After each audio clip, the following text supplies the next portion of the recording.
மைசூரில் ஒரு வாரம் தங்கி பார்த்துவிட்டு போகலாம். சுசிலாவுக்கு அத்தை வீடு இருக்கிறது அங்கு. கல்யாணத்தின் போதே வருந்தி வருந்தி அழைத்திருக்கிறாள் என்று பட்டு புன்னகையுடன் அதை ஆமோதித்தாள். வீட்டின் ராணியாயிற்றே அவள். அவள் அபிப்பிராயத்துக்கு ஏதாவது வெட்டு வருமா என்ன? லீலா எங்களுடன் வருவதாக தெரியவில்லை. ஏனோ என்று நான் சங்கடப்பட்ட போது என் கணவர், ஏன் லீலா, நீதானே முக்கியமாக வரவேண்டியவள், வரதனுக்கு ஏற்கனவே நீ வரமாட்டாயோ என்று கவலை போலிருக்கிறது. லீலாவுக்கும் பரீட்சை முடிந்திருக்கும் என எண்ணுகிறேன் என்று நாசுக்காக கோடி காட்டியிருக்கிறான். அவனுக்கு அவ்வளவு ஏமாற்றத்தையா கொடுப்பது என்று கேட்டபின்தான் அவள் வர இஷ்டப்படாததன் விஷயம் புரிந்தது எனக்கு. முதலாக பங்களாவுக்குள் மணப்பெண்ணாக காலெடுத்து வைக்க வேண்டும் என்ற ஆசையாக இருக்கலாம். அதை இப்போது கேட்பானேன் என்று அவளை கேலி வேறு செய்தார் மைத்துனர். எதிரொலியின் மனதை அறியாமல் பரிகாச பேச்சு பேசும்போது பெரிய பரிசளித்து விட்டதாக சந்தோஷத்துடன் பெருமைப்படுகிறார்கள். ஊரிலேயே என்னை எல்லோரும் வெறுமே வரமில்லை என்று வயிறெரிச்சலை கிளப்பிவிட்ட போது நான் என்ன பாடுபட்டேனோ அதே நிலையில் லீலா துடித்தாள் என்பது எனக்கு மட்டும் புரிந்தது. எங்கள் வருகையை அத்தை, அத்திம்பேர், பாட்டி எல்லோருமே அவளுடன் எதிர்நோக்கி கொண்டிருந்ததாக எனக்கு தோன்றியது. அந்த மேனாமினிக்கு ஆட்டி வைத்து விடுவாள் என்று பட்டுவுக்கு பட்டம் கொடுத்த அத்தை அவளுடன் குழைந்து குழைந்து பழகினதையும் பட்டு இழைந்து இழந்தி உறவாடியதையும் கண்டு நெஞ்சில் ஒன்றும் நாவில் ஒன்றும் வைத்து பேசுவதை கலையாக பயிற்றிருக்கிறாளோ அவர்கள் என்று கூட நான் பிரமித்து போனேன். ஹேமா அந்த 7-8 மாதங்களில் புது ஆளாக மாறியிருந்தாள். அவள் நடை, உடை, பேச்சு, சிரிப்பு எல்லாவற்றிலும் கல்லூரி மாணவி என்ற முத்திரை இருந்தது. கர்வமும் மிடுக்கும் ஏறியிருந்தன. முன்பு சுசி சுசி என்று குடைந்த அவள் இப்போது அவ்வளவாக லட்சியங்கூட பண்ணவில்லை. ஆமாம், ஓரகத்தின் கைக்குழந்தைக்கு பால் புகட்டுவதும் தூங்க வைப்பதும் பணிவிடை செய்வதுமாக என் புடவையிலும் தலையரங்காரத்திலும் கூட கவனம் செலுத்தாதவளாக சுற்றி சுற்றி வந்த நான் அவள் கண்களுக்கு வேலைக்காரியைப் போல் தென்பட்டிருக்கலாம். பட்டுவின் கைக்குழந்தையை தூக்கி கொண்டு நான் அலைவதை பார்த்த வெங்கிட்டு கூட, என்ன சுசி, இப்போதே ஒரே அம்மாமியாக ஆகிவிட்டாயே என்றான். தனக்கு சரிசமமான அந்தஸ்துடையவர்கள் என்று அத்தை பட்டுவிடம் புது புது நகைகளையும் புடவைகளையும் பற்றி பேசினாள். தன் வீட்டில் உள்ள சாமான்களையும் பணம் பெற்ற பண்டங்களையும் அவளிடம் காண்பித்து அபிப்பிராயம் கேட்டாள். நான் குழந்தையை பார்த்து கொண்டு வீட்டில் இருக்க அவர்கள் வேடிக்கையாக ஊர் சுற்றினார்கள். உற்சாகம் மேலிட்ட அத்தை, இன்னும் 10 நாள் நீங்கள் இருந்துவிட்டு போகலாம், அப்புறம் இந்த பக்கம் எப்போது வரப்போகிறீர்கள் என்று கூட உபசரித்தாள். அப்பப்பா, இந்த பணத்துக்கு இத்தனை மதிப்பா? ஆண்கள் சமூகத்தில் இத்தனை ஏற்றத்தாழ்வுகள் இருப்பதாக எனக்கு படவில்லை. பெண்கள் முக்கால்வாசி நடுத்தர பெண்கள் நகையாலும் புடவையாலுமே மதிப்பை அளவிடுகிறார்கள். என்னுடைய அத்தைக்கு பட்டுவிடம் உள்ள மதிப்பு அவளை விட நெருங்கிய சம்பந்தம் உள்ள அம்மாவிடம் இருக்குமா? தாளடிக்கும் வைரமும் சரிகி நெளியும் பட்டும் அவளிடம் ஏது? மஞ்சள் சரட்டுடன் நூல் புடவையுடன் என் தாய் இந்த வீட்டுக்கு வந்தால் எத்தகைய மரியாதை கிடைக்குமோ? ஏன், அத்தைதான் ஆகட்டும், குழந்தை அப்போதே வந்தாள், ஓரிடமும் பார்க்கவில்லை என்று என்னை அழைக்கவில்லை. பட்டுவை ஒரு நிமிஷம் வீட்டிலே தங்க விடாமல் அழைத்து போவானேன்? ஊமை காயமுற்றிருந்த இருதயத்தில் சுரீர் என்று சாட்டியடி கொடுப்பது போல் அன்று கீழே குளித்துவிட்டு புடவை தோய்த்து கொண்டிருந்த என்னிடம் அத்தை, இந்த புடவையை கட்டி கொள்கிறாயா, எங்கே குப்பையில் போட்டு விட்டாயோ என்று எண்ணினேன் என்றாள். குழந்தை பெண் தெரியாமல் செய்துவிட்டாள். நாமும் பேசிய முறை தவறுதான். பாவம், இன்னமும் ஓரகத்தின் குழந்தையை வைத்து கொண்டு உழலுகிறாளே என்று என்னிடம் அனுதாபம் தோன்றக்கூடாதா? பாட்டிக்கு என்னிடம் தோன்றிய அனுதாபமே விசித்திரமான முறையில் இருந்தது. ஏண்டி பெண்ணே, இந்த கண்ணாடிக்கல் தோட்டை போட்டுக்கொண்டு அவர்களுடன் நடமாடுவது பார்க்க நன்றாகவே இல்லையே. உன் அம்மாவுக்கும் அப்பாவுக்கும் ஏன் இதெல்லாம் தெரியவில்லை? இல்லை, அகமுடையானிடம் கேட்டுத்தான் நல்லதாக தோடு ஒன்று வாங்கி இட்டு கொள்ளக்கூடாதா? என்னவோ, விடிய விடிய உன் அப்பாவும் சம்பாதிக்கிறான், அக்கா தங்கை என்று பற்றி கொள்வதை தவிர காலனா கொடுக்கவில்லை. பெண்ணுக்கு கல்யாணம் பண்ணிவிட்டான், காது மூக்கு கூட ஒக்கிடாமல் என்று என்னை பார்க்க சகிக்காமல் அழுத்து கொண்டாள். ஆயிரமாக சம்பாதிக்கும் செல்வருடைய அருமை பெண் அல்லவா ஹேமா. காதிலேயே மாட்டியிருந்த தேர் சக்கரம் போன்ற கொப்பும் கொழுக்கட்டை போன்ற மொன்னை மூக்கும் மொட்டை கைகளும் பாட்டிக்கு பார்க்க பெருமையாக இருந்தன. பணக்காரர்கள் என்ற முத்திரையினால் தலைகீழாக நின்றாலும் அரை நிர்வாணமாக ஆடை அணிந்து கொண்டாலும் நாகரிகமாக பட்டுவிடுகிறது. நான் இருப்பதை கொண்டு அடக்கமாக இருந்தது. இல்லாமையை பறையடிக்கும் தோற்றமாக பட்டது. பெண்கள் என்னவோ முன்னேறுவதாக சொல்லிக் கொள்கிறார்கள். ஆனால் இந்த புடவை நகை மனப்பான்மை மட்டும் 18ஆம் நூற்றாண்டு பெண்களிடத்திலும் 20ஆம் நூற்றாண்டு பெண்களிடத்திலும் பெரும்பாலும் ஒரே தன்மையாகவே தான் தோன்றுகிறது. காரையாகவும் காசு மாலையாகவும் இருந்தவை வேறு பல உருவங்களாக அவதாரம் எடுத்திருக்கின்றன. அவ்வளவுதான். இல்லாவிட்டால் அத்தைக்கும் எனக்கும் இடையே இத்தனை பெரிய பிளவு தோன்றுவானேன்? என்னிடம் அழகில்லையா, அறிவில்லையா, குணத்திலும்தான் என்ன குறைந்து விட்டேன்? இந்த பட்டுத்தான் என்னை இப்படி தாழ்வாக நடத்துவாளா?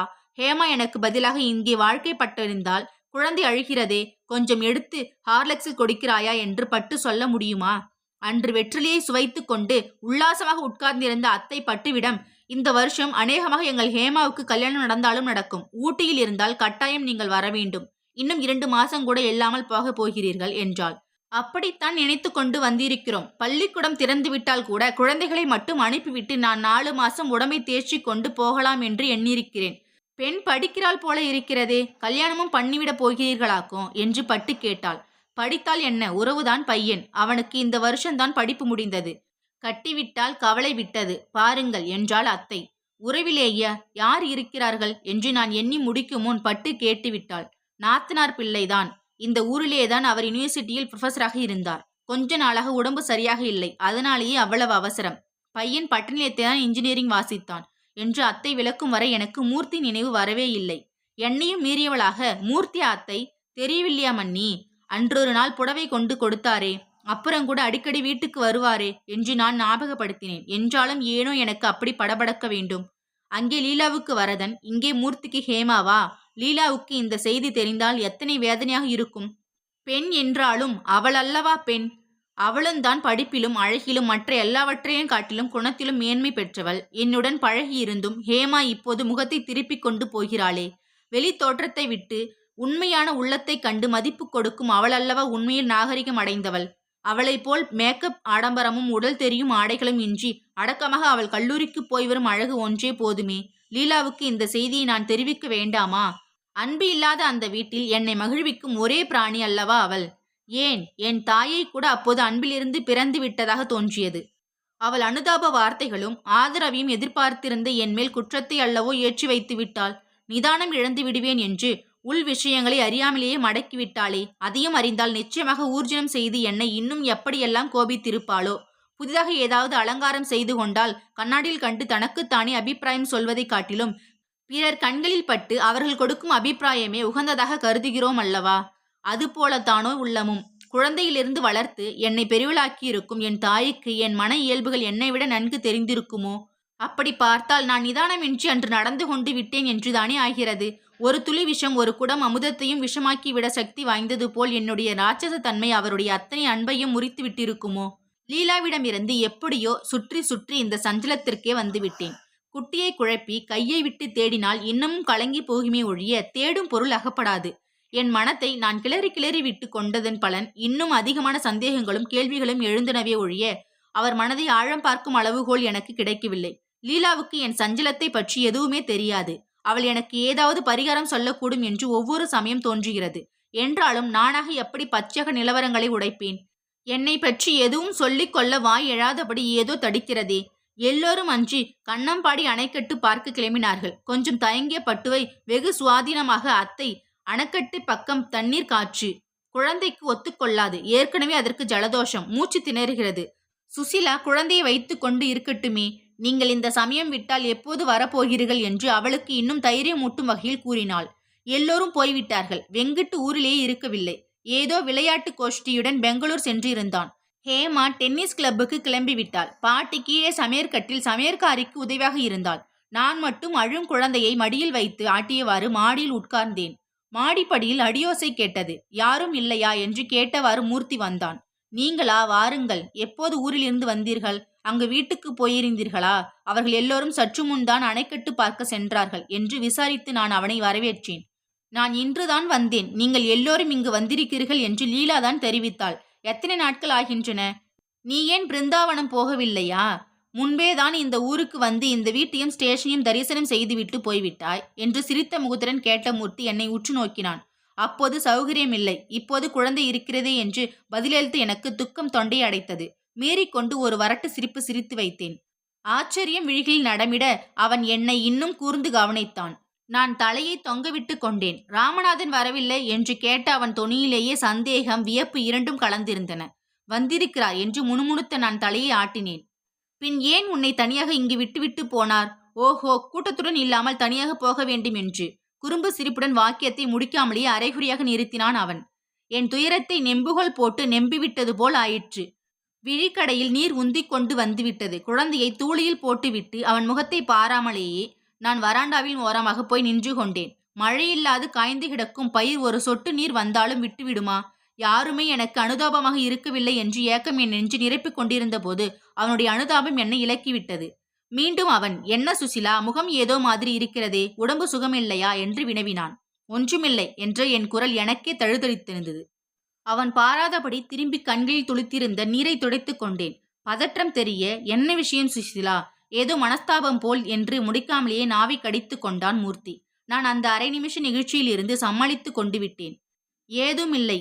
ஆமாம், நீங்கள் லீலாவை என்று பார்த்தீர்கள், உங்களுக்கு கல்யாணமாமே என்று சட்டென்று பேச்சை மாற்றினேன். இந்த சமயத்தில் பாட்டி வந்தாள். மூர்த்தியா, வந்திருக்கிறாய்? எப்போது ஊரிலிருந்து வந்தாய்? நீ வந்தது தெரியவே இல்லையே. வெகு நேரமாச்சா என்ன என்று விசாரித்தாள். இல்லை, இப்போதுதான் வந்தேன். அவர்கள் யாரும் இல்லையா என்று கேட்டுக்கொண்டிருந்தேன். நீங்களும் வந்துவிட்டீர்கள் என்று அவன் பதில் கொடுத்தான். குழந்தை தூங்குகிறதாடி சுசிலா, கீழே போய் கொஞ்சம் பாலை பார்த்து காய்ச்சி வை என்று எனக்கு உத்தரவிட்டு அவள் தன் பேத்திக்கு கணவனாக வரப்போகும் மூர்த்தியிடம் பேச உட்கார்ந்தாள். சாதாரணமாகத்தான் சொன்னாளாக்கும் என்று அப்போது நினைத்தேன். அவள் எண்ணம் பிறகுதான் தெரிந்தது. ஏண்டி, நீ சிறுசு, அவன் வந்தால் அவர்களில்லை என்று பேசாமல் கீழிறங்கி வந்தனிடம் தெரிவிப்பாயா? அவனுடன் வராண்டாவில் நின்று கொண்டு என்ன பேச்சு வேண்டியிருக்கிறது? புக்ககத்துக்கு போயும் இது தெரியவில்லையே இன்னும். அவன் யார், என்ன, இதெல்லாம் நினைப்பே இல்லையா உனக்கு? என்னவோ உன் அம்மாவும் பெண் வளர்த்து விட்டாள், நீயும் புக்ககம் என்று வந்து விட்டாய் என்று அன்றிரவு என்னை தனிமையில் சமையல் அறையில் கோபித்துக் கொண்டாள். பந்தடி மட்டையை ஒய்யாரமாக வீசிக்கொண்டு தன்னந்தனியே வெளியே போய்விட்டு வந்த ஹேமா சற்றும் கூச்சமே நாணமோ இன்றி என் கணவரிடமும் மைத்தனிடம் கடகடவென்று சிரித்து கொண்டு பேசுவது பாட்டின் கண்களுக்கு விகற்பமாக படவில்லை. வீட்டிற்குள் என் விதியை நொந்து கொண்டு கிடக்கும் நான் மூர்த்தியிடம் 2 வார்த்தைகள் பேசியது விகற்பமாக பட்டுவிட்டது. பணம் பண்ணும் வித்தைகளில் இதுவும் ஒன்று போலும். மறுநாள் காலை வாசல் தோட்டத்து காம்பவுண்டில் சரத் துணிகளை பிழிந்து நான் உலர்த்தி கொண்டிருந்தேன். மூர்த்தி சைக்கிளை நிறுத்திவிட்டு உள்ளே வந்தான். அவர்கள் இதற்குள் எங்கும் போய்விட மாட்டார்கள் என்று வந்தேன். இருக்கிறார்கள் அல்லவா என்று கேட்டான். என்னிடம் பாட்டியின் சூடு இன்னும் என் உள்ளத்தில் பச்சையாகவே இருந்தது. எனவே இருக்கிறார்கள் என்று பாவனையில் தலையை மட்டும் ஆட்டினேன். அவன் உள்ளே சென்றான். சற்றைக்கெல்லாம் அறையில் ஏதோ வேலையாக இருந்த என்னை மூர்த்தி, சுசிலா என்று வந்து கூப்பிட்டான். இது ஏதரா சங்கடம் என்று எண்ணிக்கொண்ட நான், என்ன என்று கேட்டவாறு திரும்பினேன். என் கணவரும் அருகில் நின்றார். நான் சொல்லவில்லையா நேற்று? இன்று என்ன திட்டம் போட்டிருக்கிறார்கள் தெரியுமா என்று கேட்டு அவன் சிரித்தான். அவரும் நகைமுகத்துடன் தான் மௌனம் சாதித்துக் கொண்டு நின்றார். என்றாலும் முன்பு போல் அவர் விழிகள் என் உள்ளத்தை ஊடுருவி பார்க்கவில்லை. அவர் புன்னையிலேயே இயற்கையான ஜீவன் இருந்ததாக எனக்கு படவில்லை. மூர்த்தியின் கேள்வியில் மகிழ்ச்சி தாங்காமல் அகம் மலர்ந்து விடவில்லை எனக்கு. என்ன திட்டமாம் என்றேன் பல்லை கடித்து கொண்டு. எங்கள் இருவருக்கும் ஏதோ மனவேற்றுமை இருக்கிறது என்பதை எங்கள் பாவனை அவனுக்கு புலப்படுத்தியதே இருக்கும். நான் என்ன செய்வேன்? அகத்து நிலையை முற்றும் மறைத்து கொண்டு நடிக்க எனக்கு தெரியவில்லையே. என்னதான் நான் முயன்றாலும் அனுதாபம் கிடைக்கும் சமயங்களில் கட்டுக்கு மீறி சாயை தெரிவித்து விடுகிறதே முகபாவம். பார்த்தாயா மூர்த்தி, எனக்கு தெரியும் நான் வந்து அழைத்தால் அவள் வரமாட்டாள் என்று. அதனாலேயே அவள் வழியில் குறுக்கிட வேண்டாம் என்று நான் நேற்று பேசாமல் போனேன் என்றார் அவர். இந்த வார்த்தைகளில் எத்தனையோ அர்த்தம் பொதிந்து கிடக்கின்றது என்பது எனக்குத்தானே தெரியும். நீங்கள் கூப்பிட்டீர்கள், நான் வரவில்லை. எப்படியும் குழந்தையை பார்த்து கொள்ள ஒருவர் இருக்க வேண்டும். மண்ணுக்கு அப்புறம் எப்போதும் சமயம் வாய்க்குமோ? எனக்கு அப்படியா? நாளைக்கு ஹேமாவுக்கு கல்யாணம் என்றால் நான் வருவேன். பிரமேயம் இருக்கிறது, அப்போது பார்த்து கொள்ளலாம் என்றுதான் விட்டு கொடுத்தேன் என்று மனத்தாங்கள் எதுவுமே இல்லாதவள் போல் நான் சாதாரணமாக பதிலளித்தேன். என்றாலும் அவர் வார்த்தைகள் எனக்கு உள்ள அர்த்தத்தை அறிவுறுத்தியதை போல அவருக்கு சுரீர் என்று அவருடைய மதினி என்னை பாவிக்கும் விதத்தை அறிவுறுத்தியிருக்க வேண்டும். நாங்கள் ஏதோ குட்டி சண்டை போட்டுக்கொண்டு முகத்தை தூக்கி கொண்டிருக்கிறோம் என்று மூர்த்தி நினைத்திருக்கிறான். எங்கள் மனத்தாங்களை தீர்த்து சமாதானம் செய்து வைக்கும் பெருமை முகத்தில் கொப்பளிக்க அவன், என்ன சுசிலா, அதற்குள்ளே நீ இப்படி பிரமாதமாக சண்டை போடுகிறாயா அவரிடம் என்று என்னை நோக்கி கேட்டுவிட்டு அவரிடம் போனால் போகட்டும். இன்று பகல் கிளம்பி நீங்கள் மட்டும் சுசியை அழைத்து கொண்டு ஊரை ஒரு முறை சுற்றி காட்டுங்கள். அப்புறம் அணைக்கட்டுக்கும் போக நேரம் இருக்கும் என்றான். எதிலும் பட்டு கொள்ளாதவர் போல, எனக்கு என்ன, நான் எப்போதும் ரெடிதான் என்று ஒப்புக்கொண்டார் அவர். மூர்த்தியிடம் நான், நீங்களும் வருவீர்கள் அல்லவா என்றேன். ஏதோ யோசிக்காமல் கேட்டேன், அவ்வளவுதான். வெகு அழகுதான். காசிக்கு போயும் கர்மம் விடவில்லை என்பது போல அவர் குறைபட்டு கொள்ள வேண்டுமா? நேற்றே தனியாக போக வேண்டும் என்று திட்டமிட்டு கொண்டு பேசாமல் இருந்திருக்கிறார். நான் எதற்கு என்று கபடமற்ற குழந்தை போல் அவன் நகைத்தான். நீ வந்தால்தான் பொழுதுபோக்கும் இன்னும் ரசனையாக இருக்கும். நீயும் வாப்பா, சுணங்கி விடாதே, ஹேமாவையும் கூப்பிட்டு விடுகிறேன் என்று அர்த்த புஷ்டியுடன் அவனை பார்த்து புன்னகை செய்தார். மேகங்களால் மறைக்கப்பட்ட சூரியனைப் போல் ஒரு வினாடியில் ஒளி குன்றி அவனை நான் கவனித்துக் கொண்டிருக்கையிலேயே அங்கு ஹேமா வந்தாள். என்ன மூவரும் இங்கே தனியாக ரகசிய கூட்டம் நடத்துகிறீர்கள்? நானும் பங்கு கொள்ளலாமா என்று கேட்டவாறு நின்றாள்.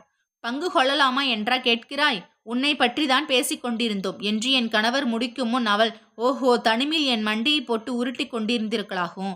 இந்த மூர்த்திக்கு எல்லோரிடமும் என் மண்டியை போட்டு உருட்டாமல் போனால் பொழுதே போகாது. என்னை பற்றி என்ன சொல்கிறான் என்று நாளைக்கு கணவனாக வரப்போகும் அவனை அவள் வலு சண்டைக்கு இழுத்தாள். பார்த்தீர்களா, நான் பாட்டுக்கு தெய்வமே என்று கிடக்கிறேன். என்னை குற்றம் சொல்வதை தவிர வேறு எதுவுமே அவளுக்கு பேச தெரியாது என்றான் மூர்த்தி. அடடா, இப்போதே நீங்கள் உப்புக்கு உதவாததற்கெல்லாம் வலுச்சண்டை போடுகிறீர்களே என்று கடகடவென்று ஒலிக்க நகைத்த என் கணவர், என்ன ஹேமா, இன்னும் பிருந்தாவனம் போகலாமா? நீ இல்லாமல் மூர்த்தி வரமாட்டானாம் என்று அழைத்தார். ஐயையோ, என்னால் இன்று பிருந்தாவனத்துக்கும் வர முடியாது, கோகுலத்துக்கும் வர முடியாது. டென்னிஸ் மேட்ச் இன்று. செமிஃபைனல்ஸ் நான் ஆட வேண்டும் என்று நாசுக்காக தோளை அசைக்க ஹேமாவின் சாடின் சோழிக்கு மேல் பட்டும் படாமலும் நின்றிருந்த நைலான் புடவை தோள்பட்டையை விட்டு நழுவியது. போக வேண்டும் நான், பத்மினி காத்து கொண்டிருப்பாள் என்று உடலை ஒரு குலுக்கு குலுக்கிவிட்டு கொண்டு அவள் டக் டக் என்று பாரதச்சி ஒலிக்க மச்சுப்படியில் இறங்கி சென்றாள். மூர்த்தி பேசவே இல்லை. முகம் கருக்க ஏதோ யோசனையில் ஆழ்ந்தவனைப் போல் நின்றான். அவன் தோளை பிடித்து அவர் குலுக்கினார். என்னப்பா, ஒரே அடியே இந்த உலகத்து சிந்தனையை விட்டே ஒரே அடியே ஓடிவிட்டாய்? அவள் வராமல் எங்களுடன் வரமாட்டையாக்கும் என்றார் சிரித்து கொண்டே. அவன் சமாளித்து கொண்டவனாக, உங்களுக்கு ஏதும் இடைஞ்சல் இல்லை என்றால் வருகிறேன் என்றான். பட்டு, அத்தை, பாட்டி எல்லோரும் பிரமித்து நிற்கும்படி நான் அவரிடம் காரில் ஏறிக்கொண்டேன். பின்புற ஆசனத்தில் மூர்த்தி அமர்ந்து கொண்டு ஒவ்வொரு கட்டிடத்தையும் இது இன்னது, அது இன்னது என்று சொல்லிக் கொண்டே வந்தான். முதலாக அவர் அருகில் அமர்ந்து கொண்டு அழகு வாய்ந்த அவ்வூரின் விசாலமான வீதிகளில் உல்லாச பவனி வரும் எனக்கு ஏனோ மனம் விம்பவில்லை. வாழ்வின் முதற்படியில் காலை எடுத்து வைக்கும் போது ஒன்றன் பின் ஒன்றாக அந்த ஏமாற்றங்கள் நிகழ்ந்திருந்த போனால் அப்போது எனக்கு மேக மண்டலத்திலேயே சச்சரிப்பதை போலல்லவா இன்பம் கொடுக்கும். இப்போதே அவர் உள்ளத்தை வலுவிலேயே சென்று இடித்து பார்க்கும் எனக்கு பயமாக இருந்தது. கற்பாறை கொண்டு மூட பெற்றிருக்கும் இருட்குகையாக இருந்தால் நான் இடித்தும் என்ன பயன்? வீணாக இருதயம் வலிக்கும். இருளை கண்டு இன்னும் துயருண்டாகும். அதற்கு இந்த ஊசலாடும் நிலையே மேலானது அல்லவா? அவர் என்னுடன் தனிமை இன்னும் விழைந்து விரும்பவில்லை என்பது கண்கூடாக தெரிகிறதே. அம்மாவின் அபிப்பிராயத்தை ஒட்டி நானே ஆத்திரப்பட்டு தவறு செய்தேன் என்று அவர் நினைத்திருக்கிறாரா? என்னை மன்னித்து விடுங்கள், அறியாமல் தவறு செய்துவிட்டேன் என்று அவர் காலில் போய் நான் விழ வேண்டும் என்று எதிர்பார்க்கிறாரா? இதற்கு என் பெண்மை இடம் கொடுக்க மறுத்தது. ஆண்மைக்கு அத்தனை அகபாவமும் அழுத்தமும் இருக்குமானால் நான் எவ்விதத்திலும் நடந்து கொண்டது சரியே என்று எண்ணிக்கொண்டிருக்கும் போது வீணே என் சரணாகதி அடைய வேண்டும். என் சுதந்திரத்திலும் சுக சௌகரியங்களிலும் சற்றும் அக்கறை கொள்ளாத அவரிடம் நான் உணர்ச்சி வசப்பட்டு சரணாகதி அடைந்து விட்டேனானால் இன்னமும் அவர் ஆவணத்திற்கு உரம் கண்டுவிடும் அன்றோ? அவர் கை பொம்மையாக ஆகும் அந்த நிலைக்கு நான் சற்றும் இடம் கொடுக்க கூடாது. வெளியே என் பார்வையை செலுத்தினேன். அணைக்கட்டின் வாயிலில் கொணர்ந்து வண்டியை நிறுத்தி அவர், உள்ளே நடந்து செல்லலாமா அல்லது காரிலேயே போய்விடலாமா என்று கேட்டார். நடக்கலாமே, என்ன சுசிலா, காரிலேயே போவது எனக்கு அவ்வளவு சுகமாக தோன்றவில்லை என்றான் மூர்த்தி. ஓ, நடக்கலாம் என்று கூறியவாறே நான் இறங்கினேன். மூவரும் அணைக்கட்டின் மீது நடந்தோம். அளவு கடந்த ஆர்வத்துடன் தன் நாயகனை சேர விழைந்து ஓடிவரும் நங்கை காவேரியை மனித சக்தியும் மழையின் பலமும் சேர்ந்து குறுக்கே மறித்து தடுத்தன. ஆத்திரம் தாழாத அணங்கு ஒருபுறம் அகம் விம்ம, முகம் துடிக்க, வானத்தையும் வையத்தையும் ஒன்று சேர்த்து விடுபவள் போல் விரிந்து பறந்து நின்றாள். அப்படியே முழுக்கவும் அடங்கியிருப்பதால் கற்புக்கரசி கண்ணகியின் கோபத்தைப் போல காவேரியின் சீற்றமும் வையத்தை அழித்துவிடும் போல எனக்கு தோன்றியது. இப்படி அறிந்துதான் கண்ணறைகள் விட்டிருந்தார்கள் போலும். கொஞ்சமேனும் தப்ப வழி கிடைத்ததே என்று எத்தனை மகிழ்ச்சி அவளுக்கு! தன் முழு பலத்தையும் பிரயோகித்து ஆவேசம் கொண்டவளாக இன்னும் நீல நெடி வழியை மனதிலேயே எண்ணி ஆழி இறைவனை கலக்க விரைந்தாள். காதலின் கொத்தளிப்பையும் ஆவலின் துடிப்பையும் மகிழ்ச்சியின் ஆரவாரத்தையும் ஒருங்கே கண்ட நான் என்னை மறந்தவளாக நின்றுவிட்டேன். நடுவே கார்கள் போயின, மனிதர்கள் சென்றார்கள். மூர்த்தி அவரிடம் என்னவோ விலக்கி கொண்டு நடந்தான். எதுவும் என் கவனத்தில் நிற்கவில்லை. அந்த பக்கம் பார்க்கும்போது காவிரி மங்கின் குமுறும் உள்ளத்தை இதமாக அணைத்து ஆறுதல் கூற வேண்டும் போல என் இருதயம் எழும்பியது. அவளுடைய துடிக்கும் அலைகளை என் கண்களால் தொட்டு பார்க்க வேண்டும் என்று இருந்தது. இந்த பக்கம் நோக்கும் போதோ அவள் மகிழ்ச்சி ஆரவாரத்தில் நானும் பங்கு கொள்ள வேண்டும் போல் ஆவல் எழும்பியது. அவள் செல்லும் வழியிலேயே உற்ற தோழியாக ஓட வேண்டும் போல ஆசை கிளம்பியது. என்னை விட்டு பேசிக்கொண்டே வெகு தூரம் சென்றுவிட்ட மூர்த்தியும் என் கணவரும் திரும்பி பார்த்தார்கள். சுசிலா, சுசிலா என்று அவர்கள் கத்தியது எனக்கு காதில் விழவில்லை. அவர் திரும்பி அருகில் வந்து கல்லோடு கல்லாக சாய்ந்து நின்ற என்னை, என்ன சுசிலா, இங்கேயே நின்று விட்டாய்? பிருந்தாவனம் பார்க்க வேண்டாமா என்று அழைத்த பிறகு நான் சுய உணர்வு பெற்றேன். படிக்கட்டுகளின் வழியாக அணைக்கும் கீழே இறங்கிய போது உண்மையாகவே எனக்கு பூவுலகை விட்டு எங்கோ வந்துவிட்டதாக தோன்றியது. கண்களை பறிக்கும் வர்ண விளக்குகளின் ஒளியிலேயே காவிரி எப்படியெல்லாம் திகழ்ந்தாள்! ஒரு புறத்திலேயே தோகை மயிலை போல சிவப்பும் நீல நிறமாக ஒளிவிட்டு கொண்டு ஆடினாள். இன்னொரு புறத்திலேயே அன்னமென நடந்து சென்றாள். மற்றொரு புறத்தில் பட்டாடைகளை பூட்டு கொழுவிருக்கும் அரசி என திகழ்ந்தாள். பிரிதொரு பக்கம் சலசலவென இனிய சங்கீதம் பாடி மக்களை மகிழ்வித்தாள். பல வண்ண பூக்கள் நிறைந்த சோலையிலேயே ஒளி பிழம்புக்கு முன் தோழிமார்கள் சிலர் சேர்த்து கொண்டு ஆடி கழித்தார்கள். அவள் ஆடும் இடத்திலேயே எனக்கும் இவ்வுலகின் இன்னல்களை எல்லாம் மறந்து ஆட ஆசை உண்டாயிற்று. அவள் நடைபயிலும் இடத்திலேயே அந்த அழகிய பார்த்து கொண்டு ஆயுள் முழுவதும் கழித்து விடலாம் என தோன்றியது. வண்ண மலர் சோலையிலேயே அவள் தோழியுடன் கூடி கழிப்பதைக் கண்டதும் நானும் ஒரு நீரூற்றாகி அவள் தோழிமார்களில் ஒருத்தியாக விடமாட்டேனோ என்று மனம் துடித்தது. அவள் கொழு வீற்றிருக்கும் போது சாமரம் வீசும் மணப்பெண் போல் திகழும் நீரூற்றாக இருக்கும் பாக்கியமாவது எனக்கு கிடைத்திருக்கலாகாதா என்ற ஏக்கம் உண்டாயிற்று. நங்கையின் கலிகுடத்தை அலங்கரித்த விளக்குகளுக்குத்தான் எத்தனை பெருமை, எத்தனை பூரிப்பு! வானமண்டலத்தின் அழகு செய்த நட்சத்திரங்களைக் கண்டும் வெட்கமுறாமல் எங்களுக்கு சமமானவீர்களா நீங்கள் என்று பெருமிதத்துடன் கேட்பது போல் மின்னின. மக்களை மகிழ்விக்கும் மங்கைக்கு களைப்பு ஏற்படாமல் இருக்கும் பொருட்டோ என்னவோ வாயுதேவன் தன் குளுமையான கரங்களால் விசிறியபடி இருந்தான். வாய் ஓயாமல் எதையதையோ அவரிடம் விலக்கி கொண்டு வந்த மூர்த்தியாகட்டும் அவராகட்டும் என்னை கவனிக்கவே இல்லை. கொழு மண்டபம் போல் மின் விளக்குகளால் அலங்கரிக்கப்பட்டிருந்த மண்டபத்தண்டை வந்தடைந்த பின்தான் அவர்களும் என்னை கவனித்தார்கள். நானும் 2ஆம் முறையாக என் நினைவுக்கு வந்தேன். என்ன இது, நான் பாட்டுக்கு வளவள என்று பேசிக்கொண்டே வந்திருக்கிறேன் உங்களை மறந்து. என்ன சுசிலா, இவன் ஏதடா இது, சலசலவென்று குறுக்கிட்டு விட்டான் என்று சபித்து கொண்டிருக்கிறாயா என்று கேட்டான் மூர்த்தி. அப்படியெல்லாம் ஒன்றுமில்லை. இங்கு வந்ததுமே எனக்கு பூலோகத்திலிருந்து வேறு எங்கோ தவறி வந்து விட்டதைப் போல பிரமை தட்டிவிட்டது. பேச்சை எழாமல் சக்தியை நாக்கு இழந்து விட்டது என்றேன் பரவசமாக. நல்ல வேளை, ஊமையாகி விடவில்லையே. இங்கே இந்த மண்டபத்தில் கொஞ்சம் சிரித்து கொண்டு நில்லுங்கள் என்று கூறிய மூர்த்தியின் தோளில் மாட்டியிருந்த கேமராவை எடுத்தான். அவர் நின்றார். நானும் பக்கத்தில் போய் நின்றேன். இன்னும் கொஞ்சம் நெருங்கி. நீங்கள் சரியாக இருக்கிறீர்கள் சுசிலா, தலையை நிமிர்த்துக்கொள். சாய்க்காதே, கொஞ்சம் புன்னகை என்றெல்லாம் அவன் சொன்னபோது புது மணப்பெண்ணை போல எனக்கு வெட்கமாக இருந்தது. அவர் அருகில் நெருங்கி நெருங்கி அவருடைய கோட் என் புடவையுடன் உறைந்து விட்டது. நான் அணையிட்டு தடுத்திருந்த மனநிகழ்ச்சி கட்டுக்காவலை உடைத்து கொண்டு மீறிவிடும் போல கொளித்தளித்தது. வலிமை பொருந்திய அவருடைய கரங்களின் அணைப்பிலேயே அடங்கி சிறு குழந்தை போல் அவருடைய நெஞ்சிலேயே தஞ்சம் புக என்னுள் தாபம் கிளம்பியது. இந்த வேளையில் மூர்த்தி சிரித்த முகம் கொஞ்சம் என்று உத்தரவிட்ட போது நான் சிரித்தேனோ அழுதேனோ என்று கூட எனக்கு புரியவில்லை. ஒரு வழியாக படம் பிடித்தானதும் மூர்த்தி, நீங்கள் இங்கேயே சற்று இருங்கள், நான் போய் ஹோட்டலில் சாப்பிட ஏதாவது வாங்கி வருகிறேன், இங்கேயே உட்கார்ந்து சாப்பிடலாம் என்றான். அதற்குள் அவர், வேண்டாம், இங்கே நீ சுசிலாவுடன் பேசிக் கொண்டிரு, நான் போய் வாங்கி கொண்டு வெளியே போய் எப்படியே காரையும் கொண்டு வந்து விடுகிறேன் என்று கூறி அவனுடைய பதிலை எதிர்பார்க்காமலே நடந்தார். அசந்து போனவன் போல மூர்த்தி எங்கள் இருவரையும் மாறி மாறி நோக்கினான். நானோ அவன் பார்வைக்கு அகப்படாமல் கீழே தரையை வருடி கொண்டிருந்தேன். ஆம், அவருக்கு என்னுடன் தனிமையில் இருக்க பிடிக்கவில்லை. அதற்காகவே பயந்து கொண்டு திரும்பி பாராமல் ஓடுகிறார். என் நெஞ்சம் வெடித்துவிடும் போல் இருந்தது. உண்மையில் அவர் மட்டும் அன்று அந்த பொழுதிலேயே என்னுடன் தனிமையில் இருந்திருந்தானால் அவர் காலடியில் விழுந்து நான் கதறியிருப்பேன்.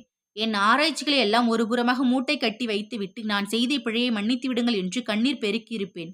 மூர்த்தி தான் போவதாக சொன்னபோது அந்த நிமிஷத்துடன் ஒருவரை ஒருவர் தெரிந்து கொள்ளாத மௌன வாழ்வின் முடிவு சமீபித்து விட்டது என்றே எண்ணினேன். என் நெகிழ்ந்த நெஞ்சுக்கு அவர் மட்டும் அப்போது சற்று வழிவிட்டிருந்தாரானால் அது மெழுகென உருகி ஓடியிருக்கும். அவர் அவ்விதம் செய்யவில்லை. தனிமை தம்மை உணர்ச்சிகளுக்கு ஆளாக்கிவிடக்கூடும், கல்மனதை கரைத்துவிடக்கூடும் என்று ஏகாந்தத்தின் இலக்குக்குள் அடகப்படாமல் ஓடுகிறார்.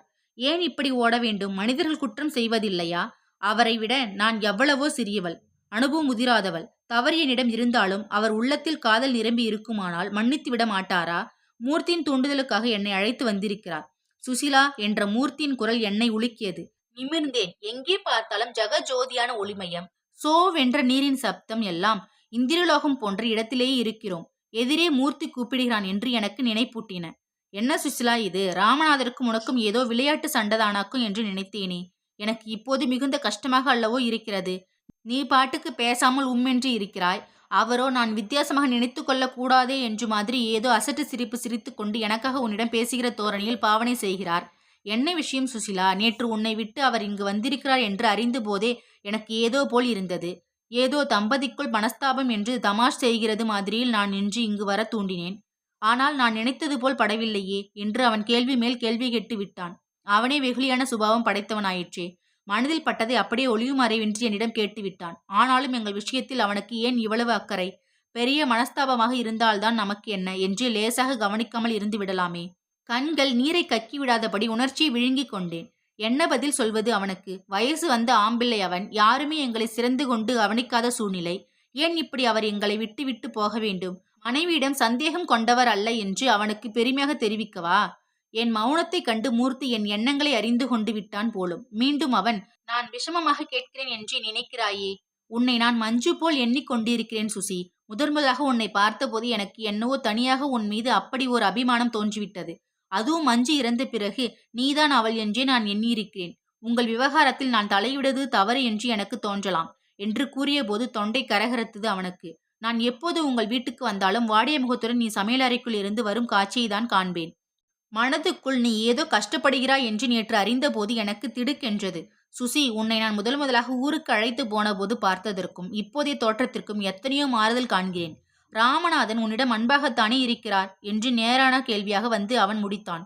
நமக்கும் இப்படி ஒரு மூத்த சகோதரன் இருந்திருந்தால் என்று ஏங்கியிருந்த எனக்கு அப்போதே அண்ணா என்று கதற வேண்டும் போல் இருந்தது. ஆனால் ஏனோ சிரமப்பட்டு அடக்கிக் கொண்டேன். என்னதான் அன்பு மனதுடன் ஆதரவு காட்டினாலும் என் கணவருக்கும் எனக்கும் இடையே இருந்த மனஸ்தாபங்களை லீலாவிடம் தெரிவிக்கவே கூசிய நான் அவனிடம் தெரிவிக்க முடியுமா? அவர் என்னிடம் அன்பாக இருக்கவில்லை என்று அவனிடம் நேரடியாக கூறக்கூட முடியாமல் என்னுள் ஏதோ ஒன்று தடுத்தது. எப்படியோ மனதை கல்லாக்கி கொண்டேன். எல்லாவற்றையும் மீறிக்கொண்டு சிரித்தேன். சமயங்களில் நடிப்பு கலை மிகவும் தேவையாக இருக்கிறதே. அதெல்லாம் ஒன்றுமில்லை. எதையோ நீங்கள் கற்பனை செய்து கொண்டிருக்கிறீர்கள். ஆமாம், உங்களுக்கு இந்த வருஷத்தில் கல்யாணமாமே. நேற்று நான் கேட்க வாயெடுத்தேன். பாட்டி வந்துவிட்டாள் என்று பேச்சை சமத்காரமாக அவன் பக்கம் திருப்பினேன். நிஜந்தானா சுசிலா என்று அவன் கேட்டான். நான் இன்னும் சத்தமாக ஒலிக்கும்படி நகைத்தேன். என்ன நிஜந்தானா? அதை நான் அல்லவா கேட்க வேண்டும்? எனக்கு ஒரு அண்ணன் இல்லையே என்று எப்போதும் ஒரு குறை உண்டு. அது தீர்ந்ததும் இப்போது எனக்கு சந்தோஷம் கிட்டவில்லை. ஏன் தெரியுமா? அவன் வாய் திறக்கவில்லை. நான் மீண்டும் எனக்கு உள்ள இன்னொரு ஆசை, காதல், மனம் பார்க்க வேண்டும் என்பது. அதுவும் எனக்கு தெரிந்த காதலர்களாக இருக்க வேண்டும் என்று ஆசைப்பட்டேன். அந்த ஆசை வேறு பாழாகும் போல் இருப்பதால் எனக்கு இப்போது எதுவுமே பிடிக்கவில்லை என்றேன். ஐயோ, நீ மஞ்சுவைப் போலவே பேசுகிறாயே சுசி. அவள் இப்படித்தான் அடிக்கடி சொல்வாள் என்று அவன் நெகிழ்ந்த குரலில் கூறியபோது எனக்கு ஏன் அவ்விதம் பேசினோம் என்று இருந்தது. பாவம், பழைய நினைவுகளில் அவனுக்கு கண்களில் நீர் கூட துளித்து விட்டது. கடைசி முறையாக கூட அவள் இப்படித்தான் என்னை கேலி செய்தாள். உன் புடவைகளை ஏன் பெட்டியில் பார்த்துவிட்டு வரப்போகும் மண்ணிக்கு வாங்கியிருக்கிறாயா அண்ணா? சிவப்பாக இருந்தால் செலக்ஷன் முதல் தரம். எனக்கு வெகு நாட்களாக ஆசை அண்ணா. ஏதாவது இடைஞ்சல் இருந்தால் நானும் உதவி செய்யட்டுமா? எனக்கு அவள் யார் என்று சொல்ல மாட்டாயா என்றெல்லாம் கூறிய அவள் இப்போது இல்லையே. இருந்தால் தோண்டி துளைத்து என்னிடமிருந்து விஷயத்தை அறிந்து கொண்டு அம்மா அப்பிடம் நானாச்சு என்று வரிந்து கட்டி கொண்டு சண்டையிட கிளம்பிவிடுவாளே என்று அவன் நெடுமூச்செறிந்தான். என் மனங்கூட இலகிவிட்டது. அவன் வருத்தத்தை இன்னும் ஏதாவது பேசி கிளப்ப வேண்டாம் என்று நான் கவனத்தை எதிரே உள்ள நீரூற்றுகளில் செலுத்தினேன். அப்போது அங்கே ஒரு காட்சியை கண்டேன். 2 பெண்களும் 2 ஆடவர்களும் படியேறி மண்டபத்துக்குள் வந்தார்கள். அதில் ஒரு ஜோடி காதலர்களோ தம்பதிகளோ தெரியவில்லை. சற்றும் நாணமோ கூச்சமோ இன்றி அவனும் அவளும் இடைகளில் கை கொடுத்து கொண்டே உல்லாசமாக நடந்து வந்தனர். பெண்கள் இருவரும் சாயலி சகோதரிகள் என்று தெரிந்தது. சற்றும் லச்சையின்றி அவர்கள் இருவரும் அணிந்திருந்த ஆடைகள் உடம்பெல்லாம் தெரியும்படி இருந்தன. அடக்கத்துக்கும் மரியாதைக்கும் அழகுக்கும் பேர் போன நம் பாரத பெண்கள் இப்படி உடைகள் அணியும் காலமும் வந்துவிட்டதே என்று குன்றிப்போன எனக்கு அவர்களை பார்க்க கூட வெட்கமாக இருந்தது. தனியாக தென்பட்ட ஆடவன் அவர்களை விதம் விதமாக கோணங்களில் நிறுத்தி வைத்து படம் பிடித்தான். என் கவனத்தை அவர்களிடமிருந்து நான் திருப்பிய போது மூர்த்தியும் அவர்களை கவனித்திருக்கிறான் போல் இருக்கிறது. ஹேமாவும் வர வர இந்த பாணியில்தான் உடுத்து கொள்ள ஆரம்பித்து விட்டாள் என்று அருவருப்புடன் முணுமுணுத்தான். வெகு நேரமாகி விட்டதோ என்று கேட்டவாறே கையில் உணவு பொட்டலங்களுடன் என் கணவர் படியேறி வந்தார். பட்டப்பகல் போன்ற வெளிச்சத்தில் அவரை கண்டுவிட்ட தனியான அந்த ஆடவன் ஹலோ என்று விழித்து கொண்டே அவரை நோக்கி வந்தான். ஓ அடடா, சற்றும் எதிர்பாராத சந்திப்பாக இருக்கிறதே. எங்கே இப்படி என்று முகம் மலர அவர் அவன் கையை பிடித்து குலுக்கினார். இவர்கள் பாம்பேயிலிருந்து நம் பக்கத்து பங்களாவுக்கு சீசனுக்கு வந்திருக்கிறார்கள். நேற்றுதான் இங்கு வந்தோம். நீங்கள் நேராக அங்கே வருவீர்கள் என்று அல்லவோ எதிர்பார்த்தேன். ஆட்களிடம் கூட சொல்லிவிட்டு வந்தேன். இங்கே எப்போது வந்தீர்கள்? உன் மனைவி வந்திருக்கிறாளா என்று அவன் விசாரித்தான். நாங்கள் வந்து 1 வாரம் ஆகிறது. நாளைக்கே அங்கு புறப்படலாம் என்று திட்டமிட்டிருக்கிறோம். இதோ என் சுசிலா என்று என்னை காட்டி புன்னகை செய்த அவர் சற்று தயங்கி இவர் அவளுக்கு கசின் மிஸ்டர் மூர்த்தி என்று அவனையும் அறிமுகப்படுத்தி வைத்தார். சந்தேகத்துடன் நான் அவனை பார்க்கவில்லையே. அவன் என்னை ஏற இறங்கி நோக்கிவிட்டு ஓஹோ, ரொம்ப அழகாக இருக்கிறாளே என்று புன்னகை செய்தான். உடனே நினைவு வந்தவர் போல் மூர்த்தியிடம் என் கணவர், மூர்த்தி, இவர்தான் மிஸ்டர் வரதன், லீலாவை கைப்பிடிக்க காத்திருக்கும் வரதன் என்று சற்று அழுத்தமாக கூறி நகைத்தார். கானகத்தினிடையே வளைந்து வளைந்து செல்லும் பாதையில் கார் வரும்போது நான் தலை சுற்றலால் கண்களையே திறக்கவில்லை. நாங்கள் உதகமண்டலத்தை வந்தடையும் சமயம் இரவு 10 மணிக்கு மேல் இருக்கும். அழுத்து ஓய்ந்து போயிருந்த நான் வந்து படுத்ததுதான் தாமதம். கண் அயர்ந்து விட்டேன். காலையிலேயே எழுந்து வெளியே நோக்கிய போதுதான் அழகும் சாந்தமும் பொழியும் தன் கருணை முகத்தை காட்டி புன்னகை புரியும் இயற்கை அன்னையின் மடியிலேயே நான் வந்திருக்கிறேன் என்பதை உணர்ந்து கொண்டேன். கதிரவனின் ஒளியிலேயே வைரம் இழைத்தார் போன்று பனித்திவளைகளால் மூடப்பட்டு மின்னிய பசும் புல்தரை மனிதனுடைய கைகளில் கொண்டு வெட்டி விடப்பட்ட போல அழகாக வளர்ந்து நின்ற கோபுர விருட்சங்கள், பள்ளங்களிலும் மேடுகளிலும் அங்கொன்றும் இங்கொன்றுமாக வாரி இறைத்தார் போன்று காணப்பட்ட வீடுகள். மங்கையொருத்தி தன்னுடைய கூந்தலை மலர் வாசரங்களுக்கிடையே வளைத்து வளைத்து சுற்றி கட்டி இருப்பதைப் போல மலைகளை சுற்றி வளைத்தும் நெளிந்தும் செல்லும் தார் ரஸ்தாக்கள் எல்லாம் நாங்கள் இறங்கியிருந்த வரதனுடைய பங்களாவிலிருந்து கண்கவரும் காட்சிகளாக தென்பட்டன. வாசலில் தோட்டத்தில் வண்ண வண்ண மலர்களை தாங்கி செடிகளும் கொடிகளும் மனதிலேயே புத்தொளியை பரப்பின. தோற்றத்திலேயே அவ்வளவு பெரிதாக இல்லாத போதிலும் வீடு முழுவதும் சோப்பாகளும் மேஜைகளும் நிலை கண்ணாடிகளுமாக மேல்நாட்டு பாணியிலேயே அலங்கரித்திருந்தன. கீழே கால் வைத்தால் ஓசைப்படாத மெத்தென்ற விரிப்புகள், அலங்கார ஜாடிகளில் அழகழகாக செருகி வைத்திருந்த பூங்கொத்து, மாசு மறுவற்று பளபளக்கும் ஸ்தான அறைகள் எல்லாம் எனக்கு எங்கோ ஒவ்வாத இடத்தில், நான் நடக்கவே கூசும் இடத்தில் வைத்திருப்பதாக அறிவுறுத்தி கொண்டிருந்தன. வரதன் எம்ஏ என்ற பலகை தாங்கி நிற்கும் ராஜபோக மாளிகை, பளபளக்கும் புது கார், ஆடம்பர வாழ்க்கை எல்லாவற்றையும் லீலாவுக்கு சொந்தமாக்கி விட பெரியவர்கள் நிச்சயித்திருப்பது பார்ப்பதற்கு தவறாக இல்லை. ஏன் வரதனுக்கு மட்டும்தான் என்ன குறை? சுக வாழ்வை காண்பிக்கும் சற்றே தடித்த உடற்கட்டு, சோபை பெற்ற சிவந்த மேனி, எப்போதும் கலகலவென்று சிரித்து கொண்டே இருக்கும் சுபாவம் எல்லாம் அவனை லீலாவுக்கு தகுதியற்றவன் என்று கூற முடியாமல் செய்தன. ஆனால் புனிதமான காதல் உணர்ச்சியில் பண்பட்ட இதயத்துக்கு எப்பேற்பட்ட அமரலோக வாழ்வும் துச்சந்தானே. லீலாவை குற்றம் கூறுவதற்கு இடமே இல்லை. லீலாவை கைபிடிக்க காத்திருக்கும் வரதன் என்று என் கணவர் கூறி நகைத்த போது மூர்த்தியின் உள்ளத்திலேயே ஏற்பட்ட அதிர்ச்சியை நான் எப்படி கண்டுகொள்ளாமல் இருக்க முடியும்? ஒரு வினாடி தூக்கி வாரி போட்டது போல அவன் திடுக்கிட்டு போய்விட்டான். அப்புறம் சமாளித்து கொண்டான். என்றாலும் வரும்போது அவனிடம் காணப்பட்ட உற்சாகம் கலகலப்பு எல்லாம் குன்றி போய்விட்டன. மூர்த்தி உள்ளதை உள்ளபடி கள்ளமில்லாமல் கூறும் வெகுளிதான். என்றாலும் இந்த வரதன் என் முன்னேயே ரொம்ப அழகாக இருக்கிறாளே என்று கூறியது என் மனசுக்கு பொருந்தவே இல்லை. அன்று லீலா அவர் முன் என்னை எப்படி எல்லாமோ வர்ணித்தாள். ஆனால் அவள் என்னை போல் ஒரு பெண். எனக்கு ஓப்பாக இருந்தது. மூர்த்தி என்னுடன் சகஜமாக அளவாளவன்தான் என்றாலும் அந்த பாணி எனக்கு குற்றமில்லாததாகவே தொனித்தது. அதுவும் அவன் சமய சந்தர்ப்பம் அறிந்து மரியாதாக பழகுவான். என் மாமியார் பட்டு எல்லோரும் இருக்கும் சமயம் அவன் வீட்டுக்கு வருவானே, என்ன சுசிலா என்று கேட்டுக்கொண்டு தடதடவென்று வரமாட்டான். போகும்போது மட்டும் நான் வரட்டுமா என்று வாசற்படியண்டை நின்று கேட்டுவிட்டு போவான். இப்படி பழகியதில் அவன் எனக்கு அந்நியன்ற கூச்சம் என் மனதில் ஏற்படவில்லை. அவன் கூறியது போல் சகோதரன் மாதிரி பாவித்த எனக்கு நாளடைவில் வேடிக்கையாக பேசவும் கேலி செய்யவும் கூட சகஜபாவம் வளர்ந்து விட்டது. இப்போது வரதன் என்ன சுசிலா அதற்குள் எழுந்து விட்டாயே என்று எடுத்து எடுப்பில் கேட்டுக்கொண்டு வந்தது எனக்கு ஒரு மாதிரியாகவே இருந்தது. ஒன்றும் பேசாமல் உள்ளே ஓடிவிட்டேன். வீட்டிலே யாரும் என்னை பிரத்யேகமாக கவனிக்காவிட்டால் கூட அவன் விடமாட்டான் போல் இருந்தது. என்னை பற்றி ஏதாவது கேட்டு அவர்கள் சாபாஷினிக்குள் என்னை இழுத்து விட்டான். அடிக்கொரு தடவை அவர் முதுகில் 2 ஷர்ட் கொடுத்து, என்னப்பா ராமு, உன் மிஸ்ஸஸை நீ கவனிக்கவே மாட்டாய் போல் இருக்கிறதே என்று வேறு கேட்டு என் வயிற்றெரிச்சலை கிளப்பினான். நான் என்ன அவளை கவனிப்பது? அவள் அல்லவா என்னை கவனிக்க வேண்டும் என்று என்னை பாராமலேயே அவர் அசட்டு சிரிப்பு சிரித்து வைத்தார். வந்த முதல் நாள் காலை எல்லோருமே ஊர் சுற்ற கிளம்பினோம். எங்கெல்லாமோ சுற்றிவிட்டு நகரின் உல்லாச நந்தவனத்திற்கு வந்தோம். வாயிலில் காரை விட்டு இறங்கி உள்ளே 10 அடி கூட நடந்திருக்க மாட்டோம். நளினி எதற்கோ பிடிவாதம் பிடித்து தொம் தொம் என்று குதித்து அழுதாள். கைக்குழந்தை வேறு பசியோ தூக்கமோ கையிலே பிடிபடாமல் கத்தியது. நளினியின் முதுகில் 2 அறை வைத்த பட்டு, சுசிலா, இவை 2ஐயும் சற்று வீட்டுக்கு அழைத்து கொண்டு தொலையேன். முன்னாடி இந்த லட்சணுக்குத்தான் நான் இவர்களை அழைத்து கொண்டு எங்கேயும் புறப்படுவதில்லை என்றாள். முன்னால் வரதுடன் பேசி சென்ற அவர் என்னை கவனித்தாரோ இல்லையோ, நான் திரும்பிய பார்க்காமல் 2 குழந்தைகளையும் அழைத்து கொண்டு வரதனுடைய வண்டியில் ஏறி வீடு வந்து சேர்ந்தேன். வெளியே கிளம்பி அவமானப்படுவதைக் காட்டிலும் இனிமேல் வீட்டுடனே இருந்து விடுவதே மேல் என்று தீர்மானித்து கொண்டேன். வீடு வந்த பின் கைக்குழந்தைக்கு பாலை கொடுத்து தூங்க வைத்தேன். நளினியும் சாப்பிட்டு விட்டு விளையாடினாள். அவர்கள் பகல் 1 மணிக்கு வீடு திரும்பினார்கள். சமையலுக்கு ஆள் இருந்தாலும் கூட உதவியாக மேற்பார்வை செய்ய நான் வந்துவிட்டதும் நல்லதாகவே இருந்தது. வந்ததும் வராததுமாக முணுமுணுத்த மைதிலிக்கும் சுகுமாருக்கும் முன்னாடியே சாப்பாடு போட்டேன். மற்றவர்கள் சாவகாசமாக வட்ட மேஜையை சுற்றி உணவருந்து அமர்ந்தார்கள். நான் பரிமாற வந்தேன். வரதன் என்னை கண்டதும், என்ன உட்காரவில்லையா சுசிலா? அந்த தடியன் எங்கே? பரிமாறுவதற்கென்ன என்றான் வெகு சகஜமாக. நான் பதிலே பேசவில்லை. யாருமே வாய் திறக்கவில்லை. ஏதோ எல்லோருடனும் நான் வார்த்தை ஆடினாலும் மைத்துனர், கணவர், அவன் எல்லோருக்கும் சம்மாக சாப்பிட உட்கார எனக்கு பயமாக இருந்தது. அதுவும் என் ஆயுளில் நான் மேஜில் உணவு உட்கொண்டதில்லை. வெகு அழகாக இருக்கிறதே நீ பரிமாற வருவது. டே சுப்பு, மடையா, இன்னொரு தட்டு கொண்டாடா, நீயும் உட்காரு சுசிலா என்று ஆடம்பரமாக இறைந்து விட்டு அவன் என்னை வற்புறுத்தினான்.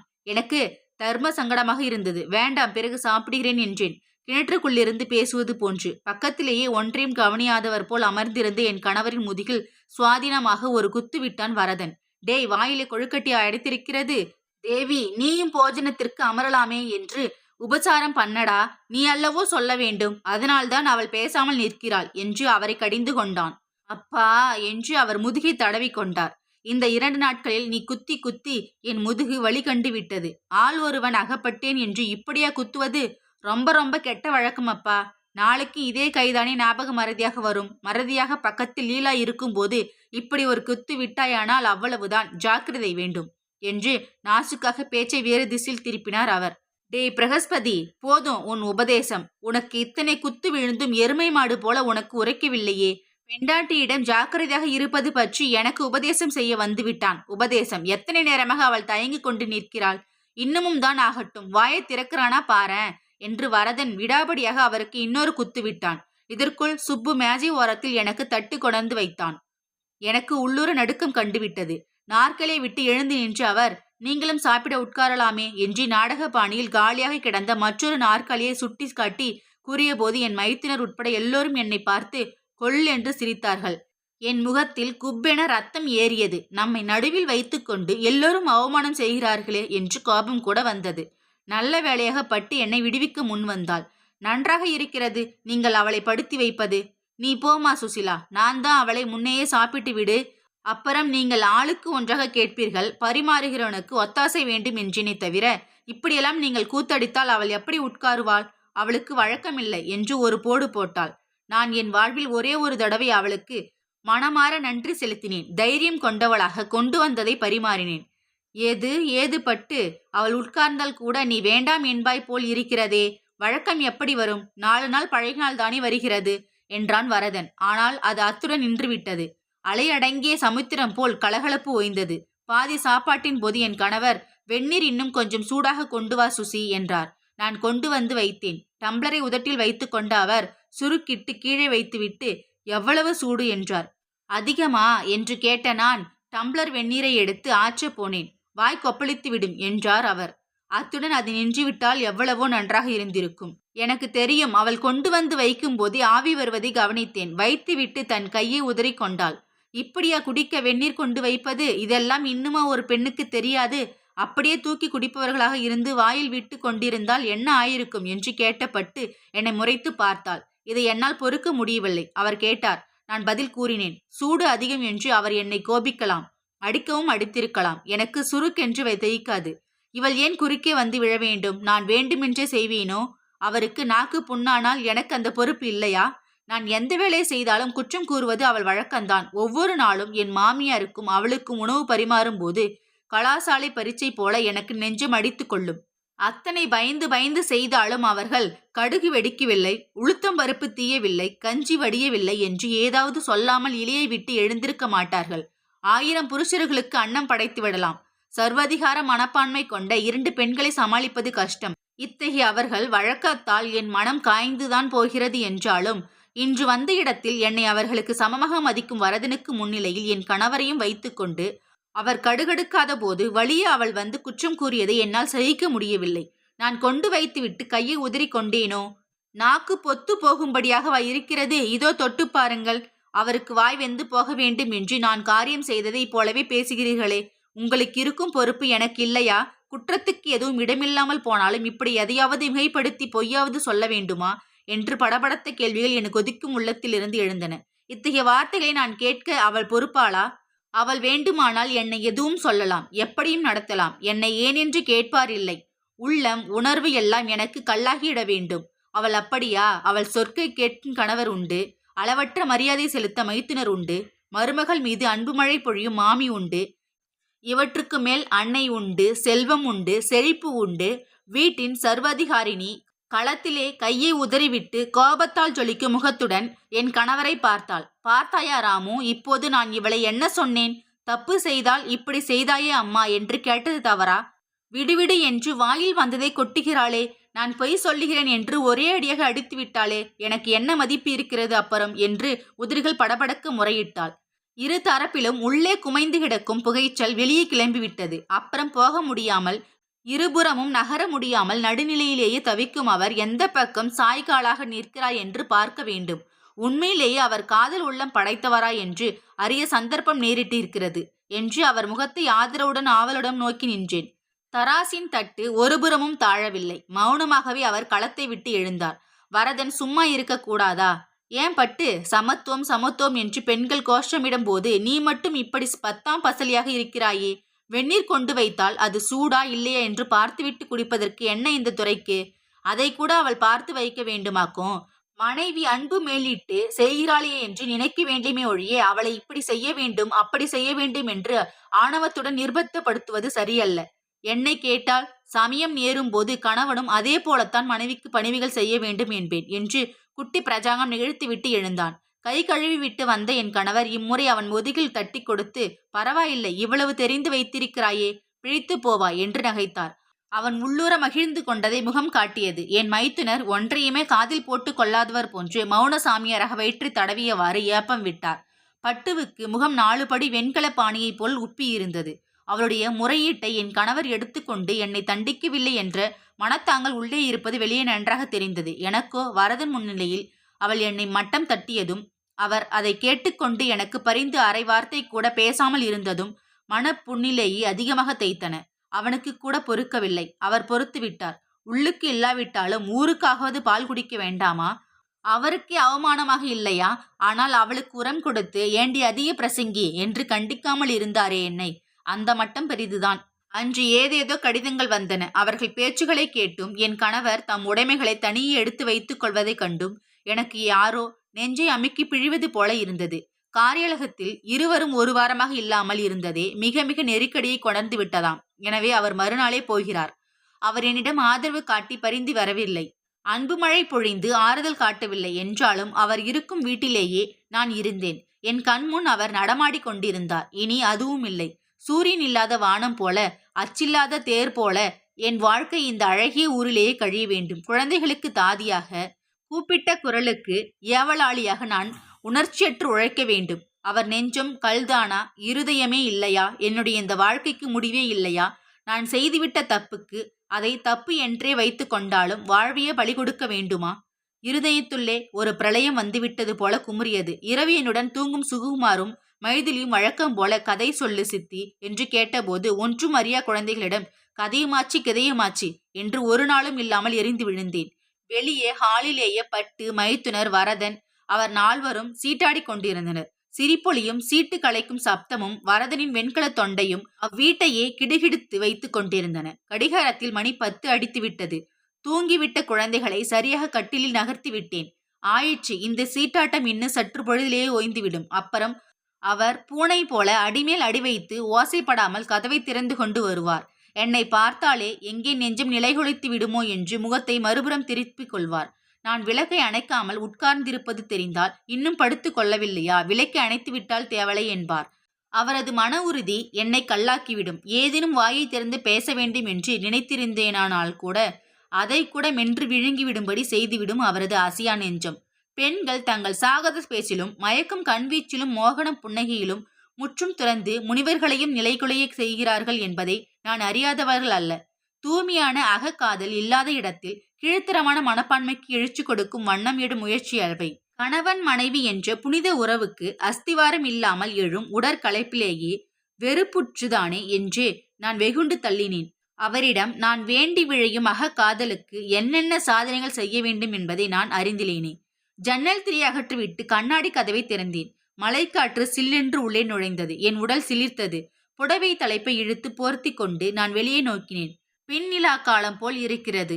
மலைமங்கை அந்தகாரத்தில் மறைந்து கிடந்தாள். வெளியே எங்கும் நிசப்தம் நிலவியது. எங்கும் சூனியம். இப்படித்தான் வாழ்வும், இப்படித்தான் உன் வாழ்வும் என்று என்னுள்ளே சோக்குரல் பரவி ஒலித்தது. இதயம் எழும்பியது. சாரள தண்டையில் அமர்ந்த நான் விம்மி விம்மி அழுதேன். என் சிந்தனையிலிருந்து அந்த வீடு, ஆடம்பரம், அவர்களுடைய ஆட்ட கலகலப்பும் எல்லாம் அகன்று விட்டன. என் சூனிய உலகின் சோக சிறையிலேயே ஒன்றி எத்தனை நேரம் கண்ணீர் பெருகியிருப்பேனோ. அரை கதவை திறந்து கிரீச்சென்று சார்த்தும் சப்தம் எனக்கு ஆழ்கடலில் அடியில் இருந்து வந்தது போல் இருந்தது. கட்டிலில் போய் உட்கார்ந்த அவர் தலையிலேயே கையை வைத்துக் கொண்டு நெடுமூச்செறிந்தார். டிக் டிக் என்று நின்றுவிடும் போல் கட்டுக்கடங்காமல் துடித்த என் இருதயத்தை சம்மட்டி கொண்டே அடிப்பது போல் இருந்தது. என் அருகிலே எழுந்து வந்த அவர் அடுத்த வினாடி கண்ணீர் கரை படிந்த என் முகத்தை உற்று பார்த்தார். சுசிலா என்று அவர் குரல் நடுங்கியது. கல் நெஞ்சமும் கலங்கிவிட்டதா? ஏன் இப்படி என் உடல் சிலிர்க்க வேண்டும்? ஏனென்று பதில் வரவில்லை. விம்மல் உந்தியது. தழுதழுத்த குரலை சமாளித்துக் கொண்டு அவர் என் வாழ்விலேயே நான் மகத்தான தவறுதல் செய்துவிட்டேன் சுசிலா என்றார். வேலின் விஷத்தினால் நெடியேறி துடிதுடிப்பவன் ஆவலுடன் மருந்தின் இதத்தை எதிர்பார்க்கும் போது காலக்கூட விஷம் உடலில் ஏறிவிட்டால் எப்படி இருக்கும்? அவர் முகத்தை நடுநடுங்க ஏறிட்டு பார்த்தேன். உன்னை கைப்பிடித்து மனம் செய்து கொண்ட போது என்னைப் போல பாக்கியவான் யாரும் இல்லை என்று பெருமிதம் கொண்டிருந்தேன். மனமயக்கத்திலேயே மாபெரும் தவறு செய்கிறேன் என்பதை நான் அப்போது அறியவில்லை சுசிலா. என்னை மன்னித்து விடு. தீர விசாரியாமல் ஆலோசியாமல் நான் உனக்கும் எனக்கும் தீக்கிழைந்து கொண்டு விட்டேன். மன்னித்து விடு. இதைவிட உனக்கு சந்தோஷம் கொடுக்கும் வகையில் நடந்து கொள்ள முடியாது சுசிலா. நெடுமலை ஒன்றிலிருந்து கிடுகிடு பாதாளத்தில் தள்ளிவிட்டது போல் இருந்தது எனக்கு. இந்த வீழ்ச்சியில் ஏற்பட்ட ஆத்திரம் என் நெகிழ்ச்சியாவும் அவருடைய உருக்கத்தில் ஓடுவதற்கு பதிலாக பாறையாக கெட்டிப்பட்டன. நான் அவருடைய வாழ்விலேயே புகுந்து விட்டது, அவருடைய அண்ணா மதனி இணைப்பிலேயே பிளவு காண ஏதுவாகிவிட்டது என்பதை எத்தனை உருக்கமாக சொல்கிறார். என்னை கைப்பிடித்த போது என் ராட்சசனம் தெரியவில்லையாம். அவருக்கு என் மீது ஏற்படும் அன்பு, நான் அவருடைய மதிப்பை போற்றுவதை அஸ்திவாரமாக கொண்டிருக்கிறது. எத்தனை சுயநல பிராணி அவர்! கோழை, ஆம் கோழைதான். இல்லாவிட்டால் அண்ணாவை விட்டு என்னுடன் சுதந்திரமாக வாழ்க்கை நடத்தி விழைய மாட்டாரா? காரும் பங்களாவும் சீரும் சிறப்பும் வேண்டாமே, அவர்களுடன் மனத்தாங்கள் ஏற்படும் வகையில் நடந்து கொள்ள மாட்டவே மாட்டார். ஆனால் இந்த புறம் நான் சீற்றம் கொண்டு வெகுழுவேன், அவர் மேல் பாய்ந்து விழுவேன் என்பதற்காக இந்த உருக்கம், இந்த தீயங்கு கூட அதனால்தான். என்ன வேண்டுமானாலும் செய்வார். ஆனால் அவர்கள் இட்ட கோட்டை மீறி வரமாட்டார். வெறுப்பு என் வைராகியத்தை எழுப்பியது. விருட்டென்று விளக்கி அணைத்தேன். ஜன்னல் கதவை சாத்தி திரையை தள்ளிவிட்டு என்றும் இல்லாத உறுதியுடன் படுத்துக்கொண்டேன்.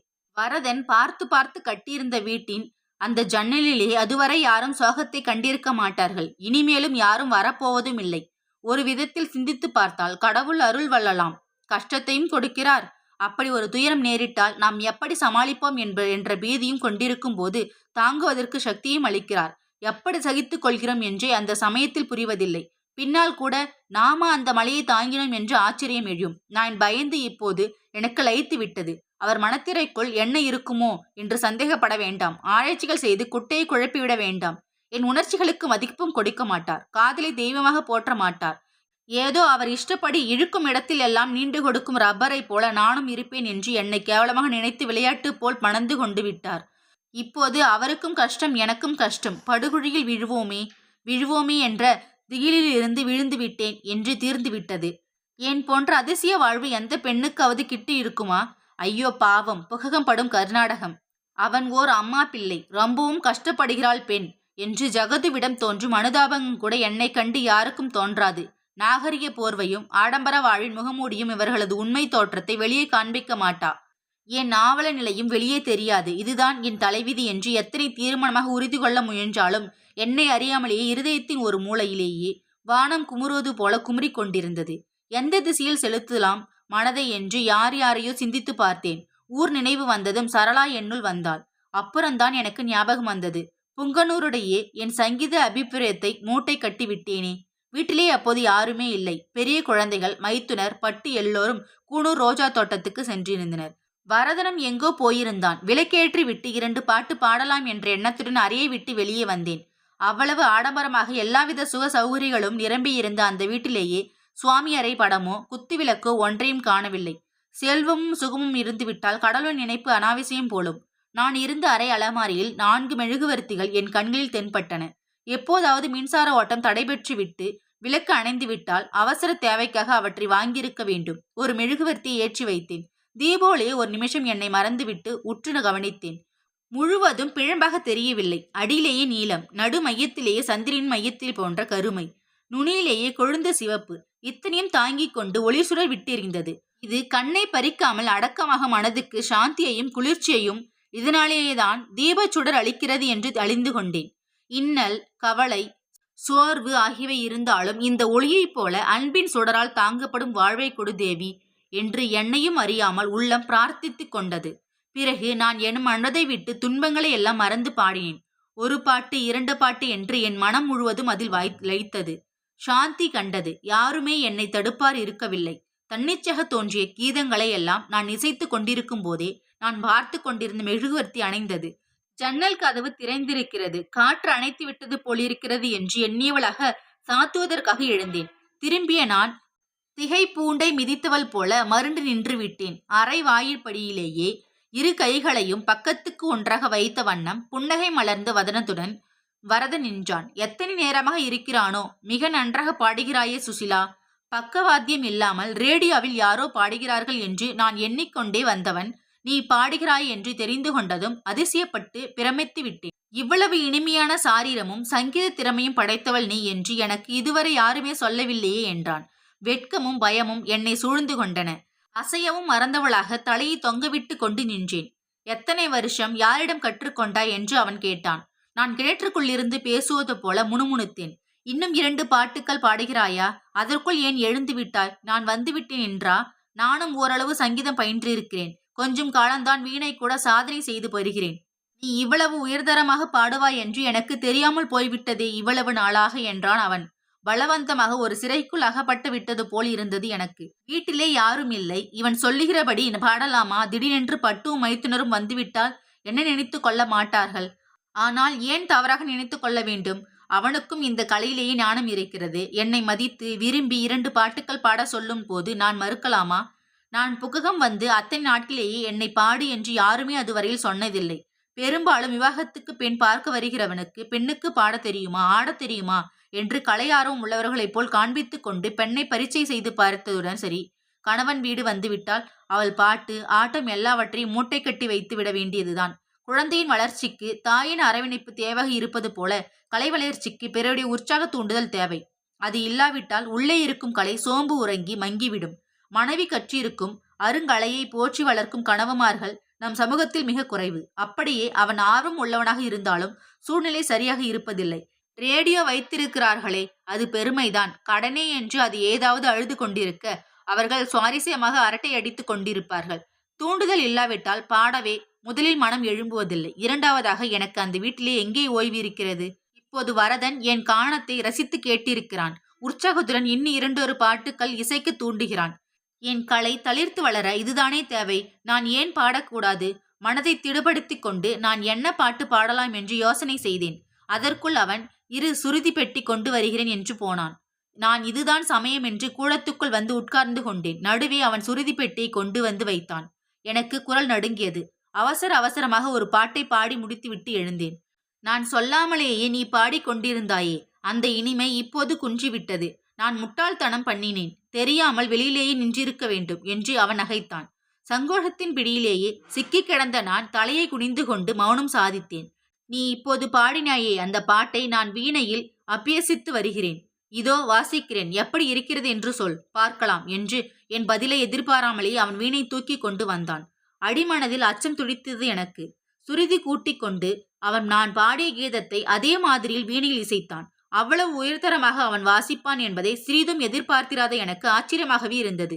என்னை கேலி செய்வது போல வாசித்து விட்டீர்களே என்று மெல்ல திகைத்தேன். இல்லை, சரணத்தின் அடியில் நீ நிரளவல் செய்தாயே, அந்த கற்பனை புது மாதிரியாக இருந்தது. எனக்கு அது வரவில்லை. எங்கே அந்த அடியை மட்டும் கொஞ்சம் இன்னொரு தரம் சொல்லி காட்டேன் என்றான் வரதன். என் அச்சத்தினோடே இந்த புகழ்ச்சி சற்று உற்சாகத்தையும் மூட்டியது. சும்மா வேடிக்கை செய்கிறீர்கள், நான் பாட மாட்டேன் என்று கொஞ்சம் பிகுவாகவே உள்ளே ஓடி வந்து விட்டேன். நல்ல வேளையாக அப்போது பட்டுவும் மைத்துனரும் வந்துவிட்டதை அறிவித்தபடியே சுகுமாரும் மைத்திலியும் கட்டியும் கூறிக்கொண்டு குத்தித்தோடி வந்தனர். வீணையும் கையுமாக அமர்ந்திருந்த வரதனை மைத்துனர், ஏதேது வரதா, வீணை கீணை எல்லாம் வாங்கி வாசிக்கிறாயே என்ன என்று வியப்புடன் வினவினார். ஏதோ பொழுதுபோக்காக கற்றுக்கொண்டேன். அடுத்த வாரம் வானொலியில் முதல் தடவையாக என் குரல் கூட கேட்கும் என்று என்னிடம் கூறாத சங்கதியை கூறிவிட்டு அவன் வீணையை கீழே வைத்தான். சுசிலா என்று என்னை கூப்பிட்டு கொண்டு நேராக உள்ளே வந்தாள் பட்டு. வரதன் வந்து வெகு நேரம் ஆகிவிட்டதா? டென்னிஸ் மேட்சுக்கு போவதாக சொல்லி போனானே என்று கேட்டாள். எனக்கே எப்போது வந்தார் என்று தெரியாது. நான் வேலையை முடித்து குழந்தையை தூங்க பண்ணிவிட்டு வரும்போது இங்கே பாடிக்கொண்டிருக்கிறார் என்றேன். பின் என்ன சொல்லுவது? சரிதான், இனிமேல் சொல்லி வைக்கிறேன். அவன் சற்று கடபடமற்ற பழகுவான். இருந்தால் கூட பார்க்கிற பேருக்கு நன்றாக இருக்காது. பார், அதிகமாக அவனுடன் பேச்சுவார்த்தை வைத்துக் கொள்ளாதே என்று இதமாக என்னை கண்டித்து வைத்தாள். ஆகட்டும் அண்ணி என்று நான் தலையை ஆட்டினேன். அவளுக்கு அதற்குள் புத்தி எப்படி போய்விட்டது? இந்த சங்கடத்துக்காக அவளால் வீட்டிலேயே தங்குவதும் சாத்தியமில்லை. என்னை அழைத்து செல்லவும் முடியாது. வரதை கட்டுப்படுத்துவதும் இயலாத காரியம். கட்டுப்பாடுகளும் சட்ட திட்டங்களும் அதிகமாக இருக்கும் இடத்திலேயே தான் எப்படியாவது சிறிய இடைவெளி ஏற்படுவது வழக்கம். வரதனுடன் நான் பேசுவதை பற்றி அவள் எச்சரிக்கை செய்தாள். ஆனால் சமயத்தில் அந்த கட்டுப்பாட்டின்படி நான் ஊமையாகி விடுவது சாத்தியமாக இருக்கிறதா? வேற்று ஆண்களை கண்டால் ஓடி ஒளிந்து கொள்ளும் கிராமத்துக்கு சூழ்நிலையாக இருந்தாலும் சரி, இந்த இரண்டும் கெட்டான் நிலையில் நான் என்ன செய்வேன்? சாளர கதவை திறந்து வைத்துக்கொண்டு முதல் நாளைப் போல இரவின் கரிய நிறத்தை வெறித்து பார்த்த வண்ணம் அமர்ந்திருந்தேன். மணி 10, 10:30 இருக்கும். அரை விளக்கை அணைத்திருந்தேன். என் மனதின் மூலையில் புதைத்திருந்த பொறுமல் மெல்ல மெல்ல தனிமேல் தலை தூக்கியது. முன்னால் நான் அப்படி உட்கார்ந்திருந்ததும் அவர் வந்ததும் பேசிய சொற்களுக்கு படலம் படலமாக என் முன் அவிந்து ஆடும் நாகத்திற்கு ஊதும் இசை போல அந்த பொறுமலுக்கு ஆவேசம் கொடுத்தன. மனித வாழ்விலேயே எதிர்பாராத விதமாக விபத்துக்கள், நோய் நொடிகள் முதலிய எத்தனையோ அதிர்ச்சிகள் நேரிடுகின்றன. அதெல்லாம் விதியின் செயல், தடுக்க முடியாதவை என்கின்றார்கள். அப்படி என் நிலையும் விதியின் செயலாகத்தான் இருக்க வேண்டும். இல்லாவிட்டால் அற்ப நிகழ்ச்சியில் உண்டான அர்த்தமற்ற பயத்தில் ஆரம்பித்து இன்று ஆதரவே இல்லாத அவல நிலையில் அல்லலுறும் வரை எப்படி வந்தேன் நான்?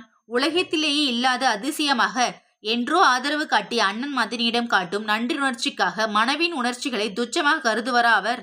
அவர் யாரும் சொன்னால் நம்ப மாட்டார்கள். நீர் திரையிட்ட விழிகளை நிலைநிறுத்தி அசையாமல் இருள் நோக்கினேன். கீழே இருந்த ரஸ்தாவில் வரிசை வரிசையாக தென்பட்ட முனிசிபாலிட்டி விளக்குகள் மலையரசிக்கு அழகாக மலையிட்டது போல காணப்பட்டன. வானத்திலேயே சந்திரன் இல்லை, நட்சத்திரங்கள் இல்லை, மரம் செடிக்கடிகள் கூட இல்லை, அசையாமல் நின்றன. வீட்டை சுற்றி சென்ற நடைபாதையில் முன்புற வழியாக ஏதோ ஒரு உருவம் வருவது போல் தோன்றியது. யார் இந்த வேளையில் இந்த வழியாக வருபவர் என்ற அச்சத்துடன் நான் ஊன்று கவனித்தேன். ஓவர் கோட்டும் தலையில் தொப்பியும் அணிந்த ஆண் உருவம்தான். திருடன் இப்படியும் வருவானோ என்று ஒரு கணத்துக்குள் என்னவோ எண்ணவிட்ட எனக்கு சட்டென்று ஜன்னலை சாத்திவிட்டு உள்ளே வந்துவிட வேண்டும் என்று தோன்றவில்லை. சற்று நான் எதிர்பாராத விதமாக டார்ச் விளக்கின் ஒளி நடைபாதையில் விழுந்தது. மேகத்தின் நுனிலே காணும் வெள்ளி விழும்பியது. விளக்கை போட்டு கொண்டு வரும் இந்த ஆண் திருடனா இல்லையா என்று பார்த்து விடுவோமே. திருடனாக தோன்றினால் ஒரே கூச்சலில் வீட்டில் உள்ளவர்கள் எழும்பி விடலாமே என்று குழந்தை போல் எண்ணமிட்டேன். டார்ச் விளக்கின் ஒளி என் மீது விழுந்தது. கூடவே, இன்னும் நீ தூங்கவில்லையா? ஜன்னலை திறந்து வைத்துக் கொண்டிருக்கிறாயே சுசிலா, குளிர்காற்று உள்ளே வரவில்லை என்று வரதன் குரல் கேட்டது. நான் ஒரு வினாடி வெளவெளத்து போனேன். நீங்களா என்று கேட்டேன். ஏன், திருடன் எவனாவது உள்ளே வருகிறான் என்று பயந்து விட்டாயாக்கும் என்று அவன் நகைத்தான். நான் ஆறுதலாக மூச்சு விட்டேன். நீங்கள் கேட்பது போல திருடன் என்றுதான் எண்ணினேன். கத்துவதற்காக கூட எண்ணிவிட்டேன் என்றேன். நல்ல வேலை என்று அவன் நிறுத்தினான். நான் ஜன்னல் கதவை சாத்துவதற்காக குக்கியை தள்ளினேன். இந்த மலையரசி தினம் தினம் இப்படி இருள் துகளில் மறைந்து கொண்டு காதலன் வரும் வழியை பார்த்து பார்த்து கண்ணீர் சிந்துவதை கண்ணூறுவதுடன் அன்றி நிஜமங்கை ஒருத்தியும் அதே நிலையில் இருப்பதை இப்போது பார்க்க நேரிட்டிருக்கிறது. என்னை தூக்கி வாரி போட்டது. பரந்த நோக்கு. பரந்த நோக்கு என்றால் அதற்கும் இன்னதுதான் பேசலாம் பேசக்கூடாது என்று எல்லை இல்லையா? நான் திகைத்து நிற்கையில் அவன் தொடர்ந்தான். ஆனால் இந்த மலைமங்கையின் தாபம் வீண் போகாது. செம்பொன்மையான பிரகாசத்துடன் கதிரவன் தன் இருதய கதவை திறந்து அவளை ஏற்றுக்கொள்வான். சிந்திய கண்ணீர் அத்தனையும் புல் தரையிலேயே முத்துக்கள் என ஒளிவிடும்படி அவள் உவகை கொள்வாள். இந்த சித்திர சொற்கள் என் கருத்தை கவர்ந்தன. வர்ண விசித்திரங்கள் கண்டு பிரமித்து மனத்தை மயக்கிவிடும் குழந்தை போல அவனுடைய ரசிக உள்ளம் என்னை பிரமிக்க செய்தது. அப்புறம் என்று நான் கேட்பது போல என் நிலை அவனுக்கு தோன்றியிருக்க வேண்டும். நாயகனது ஒளியிலேயே ஒன்றி பகலெல்லாம் எனக்கு நேர் யாரும் இல்லை என்று இருமாப்பு கிடப்பாள். மறுபடியும் அவன் அவளிடம் விடை பெற்று கொள்ளும் காட்சி இருக்கிறதே, அதை நீ கவனித்திருக்கிறாயா என்று அவன் கேட்டான். இல்லை, நான் கவனித்துதான் என்ன பிரயோஜனம்? இம்மாதிரியெல்லாம் எனக்கு பேச வராதே என்று பதிலளித்த என்னை மனதின் உள்ளே குதிரை ஓட்டி கடிவாளத்தை பிடித்து இழுப்பது போல ஏதோ ஒன்று பின்னுக்கு இழுத்தது. சுசிலா, ராமநாதனுக்கும் உனக்கும் இடையே நடந்த பேச்சுவார்த்தைகளை நான் நேற்று இப்படி வரும்போது கேட்க நேரிட்டு விட்டது. பட்டு உன்னை அடிமை போல நடத்துவதை அவன் அனுமதித்திருப்பதே எனக்கு சரியாக துணிக்கவில்லை. அப்போதிலிருந்து எனக்கு உன்னை பார்க்கும்போது கஷ்டமாக இருக்கிறது. உண்மையில் நான் அனுதாபம் கொண்டு பொறுக்காமல் கேட்கிறேன். அவன் உன்னை எப்போதும் இப்படித்தான் நடத்துகிறானா? 1000 தேள்கள் ஒரே சமயம் என்னை கொட்டின. வானத்து கருமேகங்கள் என் மீது வந்து மோதின. உடலும் உள்ளலும் காந்தின. பலார் என்று ஜன்னல் கதவை சார்த்தி திரையை இழுத்து விட்டேன். படுக்கையில் வந்து விழுந்தேன். உள்ளூர புண்ணிருக்கும் போது அவ்வளவாக தெரியாத வேதனை பிறர் கண்களில் பட்டு அவர்கள் கேட்கும் போது உயிர் போகும்படி நோகிறதே. அன்று மூர்த்தி கேட்டான். ஏதோ மழுப்பினேன். இந்த வரதன் பாம்பை போன்றவனா, பழுதியை போல் அபாயமற்றவனா என்று எனக்கு தெரியாத வரதன் எங்கள் வாழ்க்கை சகடத்தின் அச்சு முறிவது போன்று நிகழ்ந்த பேச்சுவார்த்தைகளை கவனித்திருக்கிறான். அவர் என்னை சிறையிலேயே தள்ளி ஆயுட்காலம் முழுவதும் துன்புறுத்தட்டும். ஆனால் இந்த சித்திரவதை வரதன் போன்றவர்களுக்கு தெரியக்கூடாதே. அவன் அனுதாபம் எனக்கு ஆறுதலுக்கு பதில் வெடிக்கும் வேதனையை என்றோ திளப்பி வருகிறது. எனக்கு கூச்சமாக இருக்கிறது. என்னை எப்படி வேண்டுமானாலும் அவர் கொடுமை செய்வதை பொறுத்து கொள்ள எனக்கு சக்தி இருக்கிறது. ஆனால் அவர் என் முன்னே பிறரின் அவமதிப்புக்குள்ளாவதை பொறுக்காமல் உள்ளம் குமுறுகிறதே. பெண்ணுள்ளத்தை அளவிட இயலாத பலவீனத்தின் கோளாறா இது? அல்லது வாழையடி வாழையாக பத்தினி பெண்களின் பண்பாட்டில் ஒளிந்திருக்கும் பாரத நாட்டிலே பிறந்ததற்கு உரிதான மேன்மை குணத்தின் கோளாறா? அப்போது எனக்கு சட்டென்று வரதனின் அனுதாபம் நெஞ்சிலேயே ஈட்டி போல நினைவுக்கும் வரும். நான் முகங்கொடாமல் அன்று படாரென கதவை சார்த்தி கூட அவன் என்னிடம் எந்த மாறுதலையும் காட்டவில்லையே. எவ்வித சங்கடமும் இன்றி முன்போலவே அவன் நடந்து கொண்டானே ஒழிய அந்த சம்பவத்தை பற்றியோ அம்மாதிரியான விஷயங்களை பற்றியோ அவன் பேசவே இல்லை. உண்மையாக ஏதோ அனுதாபம் கொண்டும் கேட்கிற்கானே ஒழிய விருப்பமாக எண்ணுவது தவறு. ஆடவர் எவருடனும் இன்னமும் கலகலப்பாக பழகி கெட்டிப்படாத மனதில் ஏற்படும் சலனம்தான் இது என்று தைரியத்தை குவித்துக் கொண்டேன். அவன் குரல் எடுத்து பாடும்போது பெருந்தொண்டை கொண்டு நகைக்கும் வரதனா இது என்று எனக்கு பிரமை தட்டிட்டு விட்டது. விரிசல் ஏதும் இல்லாத அவன் சன்ன குரல் வெகு சுலபமாக 3 ஸ்தாயிகளிலும் மனதிற்கு இரட்சகம் ஊட்டும்படி சஞ்சாரம் செய்தது. அநேகமாக மாலை 6 மணிக்கு மேல் அவன் வெளியே போவதே இல்லை. பட்டுவும் மைத்துனரும் வீட்டில் இருந்தால் தான் பாடுவதுடன் நின்று விடுவான். இல்லாவிட்டால் என்னிடம் அது இப்படி இது இப்படி என்று ராக விஸ்தாரங்களையும் லட்சணங்களையும் பற்றி ஏதாவது பேசுவான். என்னையும் 2 பாட்டுக்கள் பாட சொல்லுவான். எனக்கு தெரியாத விஷயங்களை நான் இந்த புது கலை நட்பின் மூலம் அவனிடமிருந்து அறிந்து கொண்டேன். மனசஞ்சலம் மாறி ஏற்பட்ட உற்சாகத்தில் அவனிடமிருந்து 2 பாடல்களை கற்றுக்கூட கொண்டேன். இந்த வரம்பை மீறி அவனும் என்னிடம் ஏதும் அனாவசியமாக பேசவில்லை. நானும் அவர்கள் சீட்டு கச்சேரி கலைந்து விட்டது என்று அறிந்தவனுடனே விளக்கை அணைத்து ஜன்னல் கதவை சாத்தி விடுவேன். அன்று பட்டுவும் மைத்துனரும் மட்டும் ஏதோ படம் பார்க்க சென்றிருந்தனர். குழந்தைகள் வாசல் தோட்டத்தில் விளையாடி கொண்டிருந்தனர். வரதன் வீணையில் புதிய பாடல் ஒன்றை இசைத்துக் கொண்டிருக்க சுவரில் சாய்ந்து நின்று கொண்டிருந்தேன். என்னதான் துணிச்சல் வருவித்துக் கொண்டு போதிலும் அவனுக்கு நேரெதிரே சரிசமாக உட்கார்ந்து வார்த்தையாட எனக்கு மனம் கூசியது. மைதிலியும் சுகுமாரும் உள்ளே வந்து, சித்தப்பா வந்துட்டா, வரப்போறார்னு நீ சொல்லவே இல்லையே சித்தி, சித்தப்பா வந்துட்டாரு என்று சந்தோஷ கூச்சலோடு என் கையை பிடித்து இழுத்தனர். யார், ராமுவா வருகிறான்? இப்ப ஏதுரா வண்டி என்று கேட்ட வரதன் வீணியை கீழே வைத்தான். நிஜமா? கீழே இருந்து தெருவிலேயே ஏறி வரா? நளினி அதுக்குள்ளே ஓடி போயிடுத்து என்று கைகளை ஆட்டி அவர்கள் விளக்கினார்கள். அதற்குள் அவரே கூடத்துக்குள் நளினியை கையில் பிடித்து கொண்டு நுழைந்தார். கையில் இருந்த சிறிய தோல் பெட்டியை கீழே வைத்த அவர், என்ன வரதா இது? வீணை கீணை எல்லாம் நீயே வாசிக்கிறாய்? தெரியவே தெரியாதே எனக்கு என்று வியப்புற்றும் விழிகளுடன் நோக்கினார். இப்போது ஏதரா வண்டி? சொல்லாமல் கொள்ளாமல் அவளை நினைத்திடுவடி எப்படி வந்து குதித்தா என்று வினவினான் வரதன். கோயம்புத்தூர் வரை வர வேண்டியிருந்தது. இவ்வளவு தூரம் வந்தோமே, இங்கும் வந்துவிட்டு போகலாம் என்று 2 மணி பஸ்ஸில் நினைத்து கொண்டு கிளம்பினேன். உங்களை திகைத்திக்க வைக்க வேண்டும் என்றுதான் சொல்லாமல் கொள்ளாமல் வந்தேன் என்று அவர் புன்னகை புரிந்தார். திகைக்க வைக்கவா? நிஜமாகவே திகைக்க வைக்கவா என்று என் மனம் ஏனோ ஒரு வினாடியில் துள்ளி குதிக்க வேண்டும். சற்றைக்கெல்லாம் அவருக்காக நான் காபி டம்ளரை மேஜை மேல் கொண்டு வைத்து வந்தபோது வரதன் சிரித்து கொண்டே, நீ மகா அதிர்ஷ்டசாலி அப்பா, இப்படி குறிப்பறிந்து பணி செய்யும் மனைவியை நான் எங்கெல்லாம் கண்டதில்லை. பாரேன், நீ வந்து இன்னும் அவளிடம் அரை வார்த்தை கூட பேசவில்லை. சிறிதும் நன்றி இல்லாமல் என்னிடம் வளவள என்று ஏதேதோ கதை அளந்து கொண்டிருக்கிறாய். அவள் உன் மீது எத்தனை கவனமாக இருக்கிறாள். சுசிலா, நீ ஆனதும் இந்த மடையனுக்கு இத்தனை இடம் கொடுக்க கூடாது. சற்றும் கண்டிக்க மாட்டேன் என்கிறாய் என்றான். ஏண்டா வளவள என்று நீ அளந்தாயே? நான் கதை பேசினேனா? நீ என்ன சொன்னாலும் சுசிலா என்னை கண்டிக்க மாட்டாள் என்று என்னை பார்த்து முறுவலித்த வண்ணம் அவர் காஃபி டம்ளரை கையில் எடுத்துக்கொண்டார். சுசிலா, நீ இவ்வளவு பச்சபாதம் செய்யக்கூடாது. நான் தடியேன் போல் உட்கார்ந்திருக்கிறேன், அவனுக்கு மட்டும் காஃபி கொண்டு வந்தாயே. என்ன இருந்தாலும் சொந்தக்காரி என்று ஒருத்தி இருந்தால் அந்த மாதிரியே வேறுதான் என்று அவன் குறைபட்டு கொண்டபோது அவர் மட்டுமல்ல, நானும் பக்கென்று சிரித்து விட்டேன். என்னை மடையன் என்று அடிக்கொரு சமஸ்காரத்தை செய்கிறானே. உன்னை போல வடிகட்டின மடையன் யாருமே இருக்க மாட்டார்கள். ஏதோ வருஷம் ஒரு முறையாவது எதையாவது சாக்கு வைத்துக் கொண்டு லீலாவை பார்த்துவிட்டு போகிறாயே. நீ இங்கே நமக்கு என்ற சொந்தக்காரி இல்லையே என்று நெடுமூச்சு விடுகிறாய். அவள் என்ன சொல்கிறாள் தெரியுமா?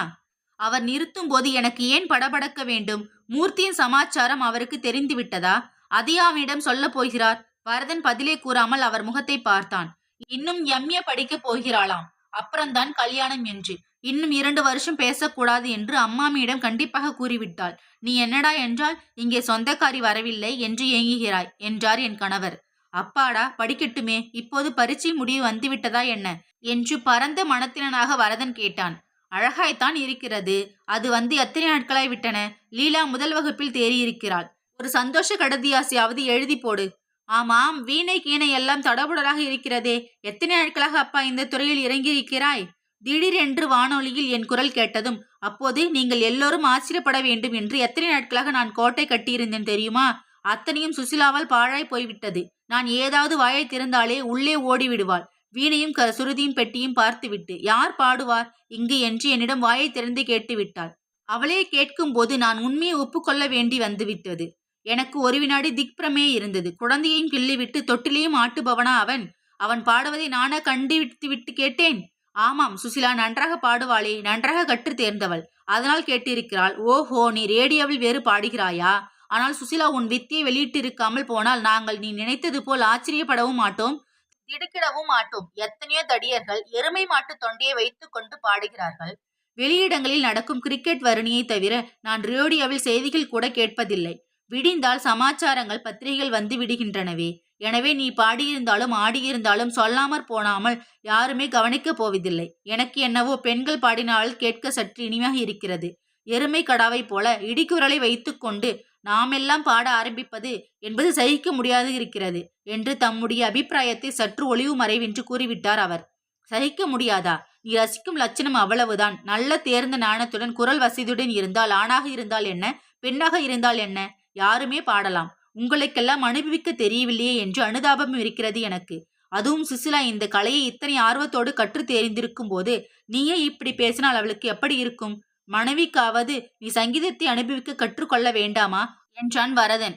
ஓஹோ, எனக்கு நீ உபதேசம் செய்வதும் நீ ஒரு விதத்திற்கு நல்லதாகத்தான் போயிற்று.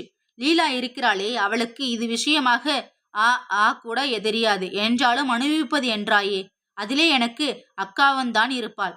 எனவே இனிமேல் அவன் எந்த தொண்டையில் கத்தினாலும் கேட்டு புகழ்வதற்கு முன்கூட்டியே கற்று வைத்துக்கொள் என்று எச்சரிக்கை செய்து வைக்கிறேன் என்று நகைத்தார் என் கணவர். கிடக்கட்டும், மனைவி அப்படி நடத்துவேன் இப்படி நடத்துவேன் என்று நீ இப்போ தம்மட்டம் அடித்தடுதெல்லாம் கல்யாணமாகும் வரைதான் போல் இருக்கிறது. நடைமுறையில் ஒன்றையும் காணவில்லை. முதலில் அவள் சங்கோச மனப்பான்மை போக்கி தாராளமாக எல்லோரிடம் பழகும்படி நீ அவளை ஆக்கவில்லையா? நான் ஏதாவது கேட்டால் 4 மைல் ஓடுகிறாள் என்று என் நடத்தையை மிகைப்படுத்தி அவரை குற்றம் சாட்டினார். சில நாட்களுக்குள்ளேயே என்னை தூண்டி துளைத்து அவன் அவ்வளவு சகஜமாக முறையிலேயே பாடவும் அபிப்பிராயங்கள் கூறவும் வைக்கிறான்.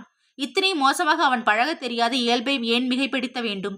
என் கணவர் என்னை நோக்கி, அப்படியா சுசிலா, கேட்ட கேள்விக்கு கூட பதில் சொல்லாமல் ஓடும் வழக்கத்தை விட்டுவிடு என்று எத்தனை முறை கூறியிருக்கிறேன் உனக்கு என்று முகத்தை சலிக்காமல் கடிந்து கொண்டார். குழந்தை போல் எனக்கு கோபம் வந்தது. ஒரே மூட்டாக புழுகிறீர்களே, கேட்ட கேள்விக்கு பதில் கூறாமல் தான் இருந்தேனாக்கும் என்று கேட்டுவிட்டு உள்ளே வந்து விட்டேன். அவ்வளவு சீக்கிரம் உதகை வாசம் எனக்கு முடிந்துவிடும் என்று நான் வரும்போது எண்ணியிருக்கவில்லை. அவரை கண்டதும் பட்டு, நல்ல வேளை நீ கோயம்புத்தூர் வந்தாலும் வருவாய் என்று அண்ணா தெரிவித்த போதே இங்கு வர சொல்லி எழுதுங்கள் என்றேன். நீ போகும்போது சுகுமார், மைதிலி, ஏன் சுசிலாவின் கூட அழைத்து போய்விடு.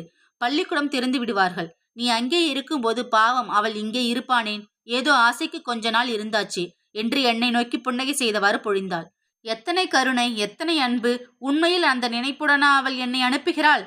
இல்லவே இல்லை என்று கூறியது என் உள்ளம் மனம். வரதனிடம் சுதந்திரம் கொண்டு வேடிக்கையாக பேசுவதும், அவர்கள் இல்லாத சமயங்களில் அவள் விகற்பமாக நினைத்து கொள்ளாமல் வீட்டிலேயே தங்குவதும் அவளுக்கு சுருக்கென்று உறுத்தியிருக்கின்றன. எல்லாம் நன்மைக்குத்தான். எனக்கும் அவள் போக்கு அவ்வளவு ஊப்பாக இருக்கவில்லையே. அவனுடன் பேசி பழகியதன் பலனாக என் உள்ள குமுறலுக்கு மேலாக இப்போது புதிய தாபம் தளிந்திருக்கிறது. அவர் மட்டும் ரசிக்க உள்ளம் படைத்திருந்தால், வரதனைப் போல கலை ஆர்வம் மனதில் உள்ளதை உடனே வெளியில் உரைக்கும் சுபாவம் அவருக்கு இருந்தால் எப்படி இருக்கும்? இப்படி கற்பனை செய்து பார்த்தபோது என் உள்ளம் விம்மியது. அவருக்கு என்னிடம் காதல் இல்லையே என்று நான் ஏன் ஏங்க வேண்டும்? என் கலை அவரை காந்தம் போல் இழுத்து விடாதா தானாகவே? அப்போது அவர் எனக்காக எது வேண்டானாலும் செய்யும் நிலையில் இருக்க மாட்டாரா? அவருடைய உள்ளத்தின் தன்மைக்கும் என் உள்ளத்தின் இயல்புக்கும் சிறிதும் பொருத்தமில்லை. ஒன்றை ஒன்று தெய்வமாக கவராகவிட்டாலும் நடைமுறை பழக்கத்தில் கூட இணைப்புள்ளதாக ஆகாது.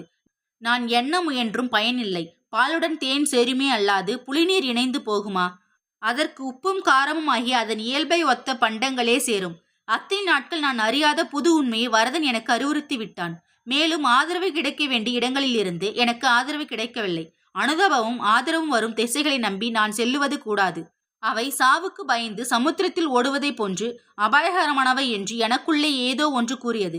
வாழ்வு ஒரு மாய சூழல் என்று வேதாந்தித்திற்கும் அப்பாவும் கூடத்தான் ஒரு நாள் கூறியிருப்பது எனக்கு நினைவு இருக்கிறது.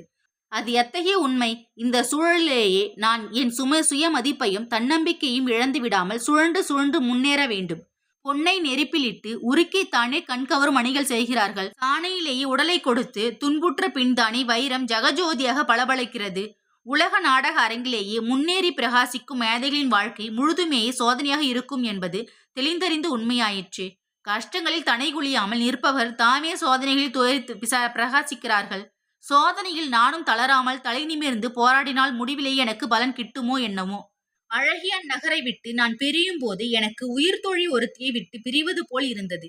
என் கணவர் அறியாத என் உள்ளத்தை வனப்பு மிகுந்த கோபுர விருட்சங்கள் உணர்ந்து விட்டன போல் இருந்தது. இன்று என் கணவன் வீடு செல்லும் முன் மரமே, செடியே, மானே, கண்ணே என்று விடைபெற்று கொண்ட சகுந்தலையைப் போல நானும் வருத்தத்துடன் இயற்கை அன்னையை பரிபூரண அருளை பெற்ற மலை தோழியே, நான் இன்னொரு முறை வரும்போது என் துயரமெல்லாம் ஓடி போயிருக்குமோ என்னவோ என்ற நம்பிக்கை நானே வரவழைத்துக் கொண்டு வண்டியில் ஏறிக்கொண்டேன். வரதன் தொணதொணவென்று பேசிக்கொண்டே எங்களுடன் மலையடிவாரம் வரையிலும் வந்தேன். முதலாக என் கணவருடன் உயர் வகுப்பு பெட்டியில் நான் ஏறிக்கொண்ட போது அன்று நான் மூர்த்தியுடன் பிரயாணம் செய்ததும், அப்போது நான் கட்டியிருந்த மனைக்கோட்டைகளையும் சிறிது புதுகருக்கு அழியாமல் என் மனக்கண் முன் எழும்பின. எதுவுமே பேசாமல் சிந்தனையில் லயித்து போயிருந்து என்னை அருகிலே அமர்ந்திருந்த சுகுமாரும் மைத்திலியும், சித்தி, நேற்றே கதை சொல்லாமல் ஏமாற்றி விட்டீர்கள், இன்றைக்கு சொல்லாமல் போனால் விடமாட்டோம் என்று விரலை ஆட்டி சுவாதீனமாக பயமுறுத்தினார்கள். என் பொட்டல் வாழ்க்கையிலேயே பசுமையை ஊட்டிய அந்த குழந்தைகளின் கள்ளமற்ற அன்பு என்னை கட்டுப்படுத்தியது. தங்களுடைய தாயும் தந்தையும் என்னை அவமதிப்பு கண்கொண்டு பார்ப்பதை இப்போது அறியாமல் இருக்கும் குழந்தை மனம் மாசும் மருவும் ஒட்டி கொள்ளாமல் அதே நிலையில் வளர்ச்சியடைய கூடாதா? என்னை அவர்கள் நெருங்கியது அவர் கவனத்தை கவர்ந்திருக்கிறது. லீலா சித்தியை ஒரு நாள் கூட இப்படி தொந்தரவு பண்ணியதே இல்லை. அவளை கண்டால் பிடிக்காதோ உங்களுக்கு என்று சிரித்துக்கொண்டே குழந்தைகளை கேட்டார். 6 வயது நிரம்பியிருந்த மைதிலி மழலை மாறாத சொல்லில் என் கணவரை பார்த்து தன் சிறு கையை விரித்து இடித்துவிட்டு, லீலா சித்திக்கு தொந்தரவு பண்ணாதேன்னு எரிஞ்சு விழத்தான் தெரியும். உன்னை கண்டாலும் பிடிக்கல எனக்கு, லீலா சித்தியை கண்டாலும் பிடிக்கல, எங்க சுசிலா சித்தி தான் நல்லது, எனக்கு இந்த சித்தியை தான் ரொம்ப பிடிச்சிருக்கு என்று அபிப்பிராயம் கொடுத்துவிட்டு என்மேல் இடித்து கொண்டு சாய்ந்தாள்.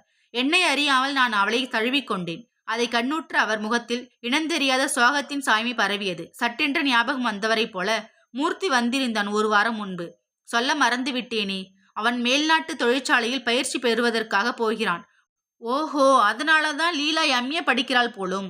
நான் வெகு அவளுடன் நிமிர்ந்து உட்கார்ந்து கொண்டு, அப்படியா, என்னிடம் கூட அவன் அப்படி பிரஸ்தாபிக்கவில்லையே என்றேன். உன் அத்தின் பேரும் கூட வந்திருந்தார். எங்களிடம் எல்லாம் சந்தோஷத்துடன் தெரிவித்து விடை பெற்று கொண்டான். அம்மா ஒரு நாள் அவனுக்கு விருந்தும் கூட வைத்தாள். பொழுது விடிந்தால் விமானம் இழுந்து நொறுங்கியிருக்கிறது. ஜாக்கிரதையாக போய் திரும்பி வர ஆசீர்வாதம் பண்ணுங்கள் மாமி என்று சாஷ்டாங்கமாக விழுந்து மணிந்தான்.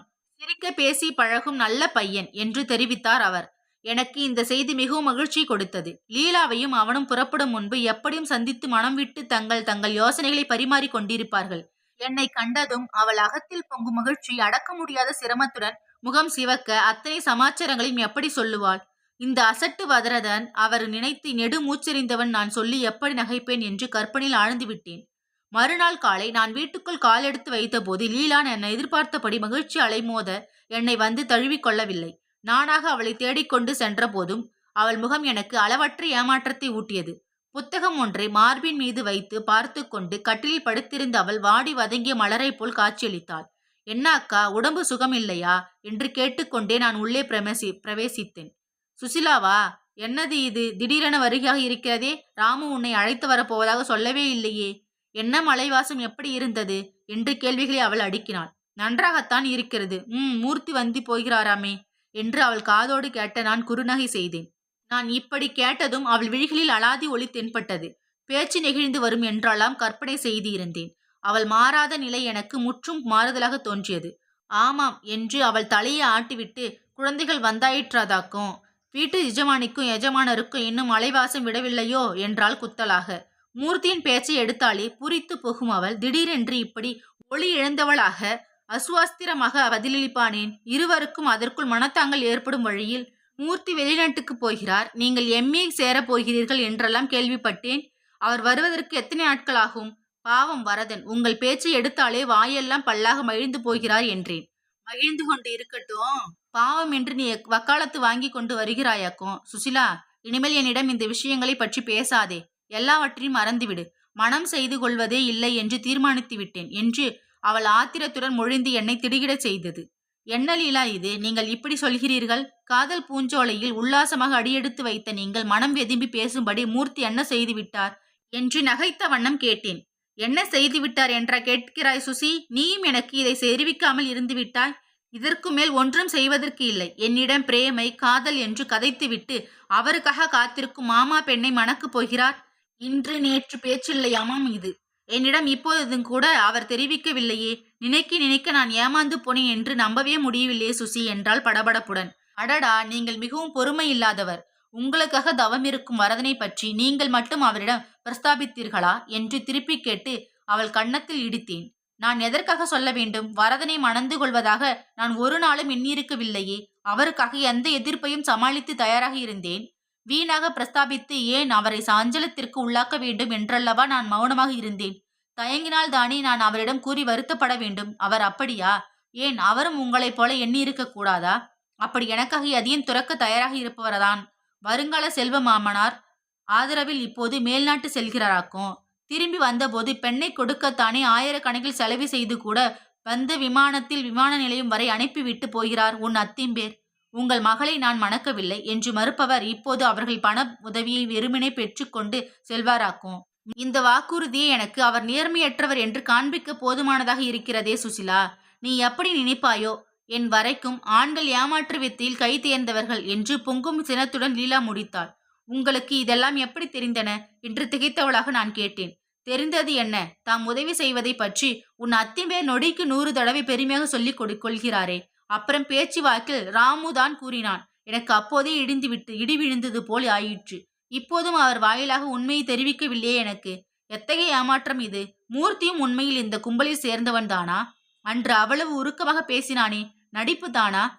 படித்து பட்டம் பெற்ற லீலா, வெளி உலகம் தெரிந்து 4 பேருடன் பழகவும் விவாதிக்கவும் அறிந்த நாகரிகம் பெற்ற லீலா, மூர்த்தியின் நயவஞ்சக தன்மைக்கு லக்காகி விட்டாள். அதுதான் அன்று அத்தை அவ்வளவு தீர்மானமாக கூறினாள். இப்படி ஒரு கும்பல் உலகத்தில் இருந்து வருவது என்னவோ உண்மை. சகுந்தலா துஷ்யந்தன் கதை ஒன்றே போதாதா? இதை தெளிவாக்க உலகத்தில் இந்த காதல் தோன்றிய நாள் முதலாகவே இந்த ஏமாற்று வித்தையும் தோன்றியிருக்க வேண்டும். அதுவும் இந்த மக்களிடம்தான் இது அதிகமாக கொண்டிருக்கிறது. வெளி தோற்றத்துக்கு ஆண்மையும் உறுதியும் உடையவர்களாக தோன்றும் எல்லா ஆண்மக்களும் நெஞ்சில் பேடிகளாகவே இருக்கிறார்கள். உள்ளே உள்ள புறையை மறைக்கவே இந்த வெளிவேஷம், ஆடம்பரம் எல்லாம். பெண்மை, அழகு, இளமை, இந்த மூன்றும் எந்த ஆண்மையும் தமக்கு அடிமையாக்கி விடுகின்றன. இப்படி அடிமையான ஆண்மகன் தான் செய்வது என்ன என்று புரியாத நிலையிலேயே தம் மனம் கவர்ந்த மங்கையிடம் பழகுகிறான். சர்வ சுதந்திர சுந்தரனாகவும் லட்சியவாதியாகவும் காட்சியளிக்கின்றான். பொறுப்பேற்கும் காலம் வருமறையில் தான் இந்த பகட்டெல்லாம் பொறுப்பேற்கும் காலம் வந்தாலோ அல்லது முடிவு தீர்மானிக்கும் அவசரம் நேர்ந்தாலோ அப்போதுதான் அவன் உண்மை சொரூபம் வெளிப்படுகிறது.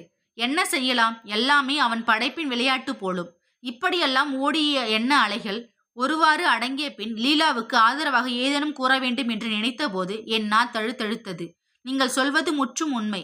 பெண் சட்டென்று எதையும் நம்பிவிடுவதனால் ஆண்கள் அவர்களை சுலபமாக ஏமாற்றிவிட முடிகிறது என்றேன். என் உள்ளத்திலிருந்து அனுபூர்வமாக வரும் வார்த்தைகள் இவை என்று லீலா அறிவாளோ என்னவோ.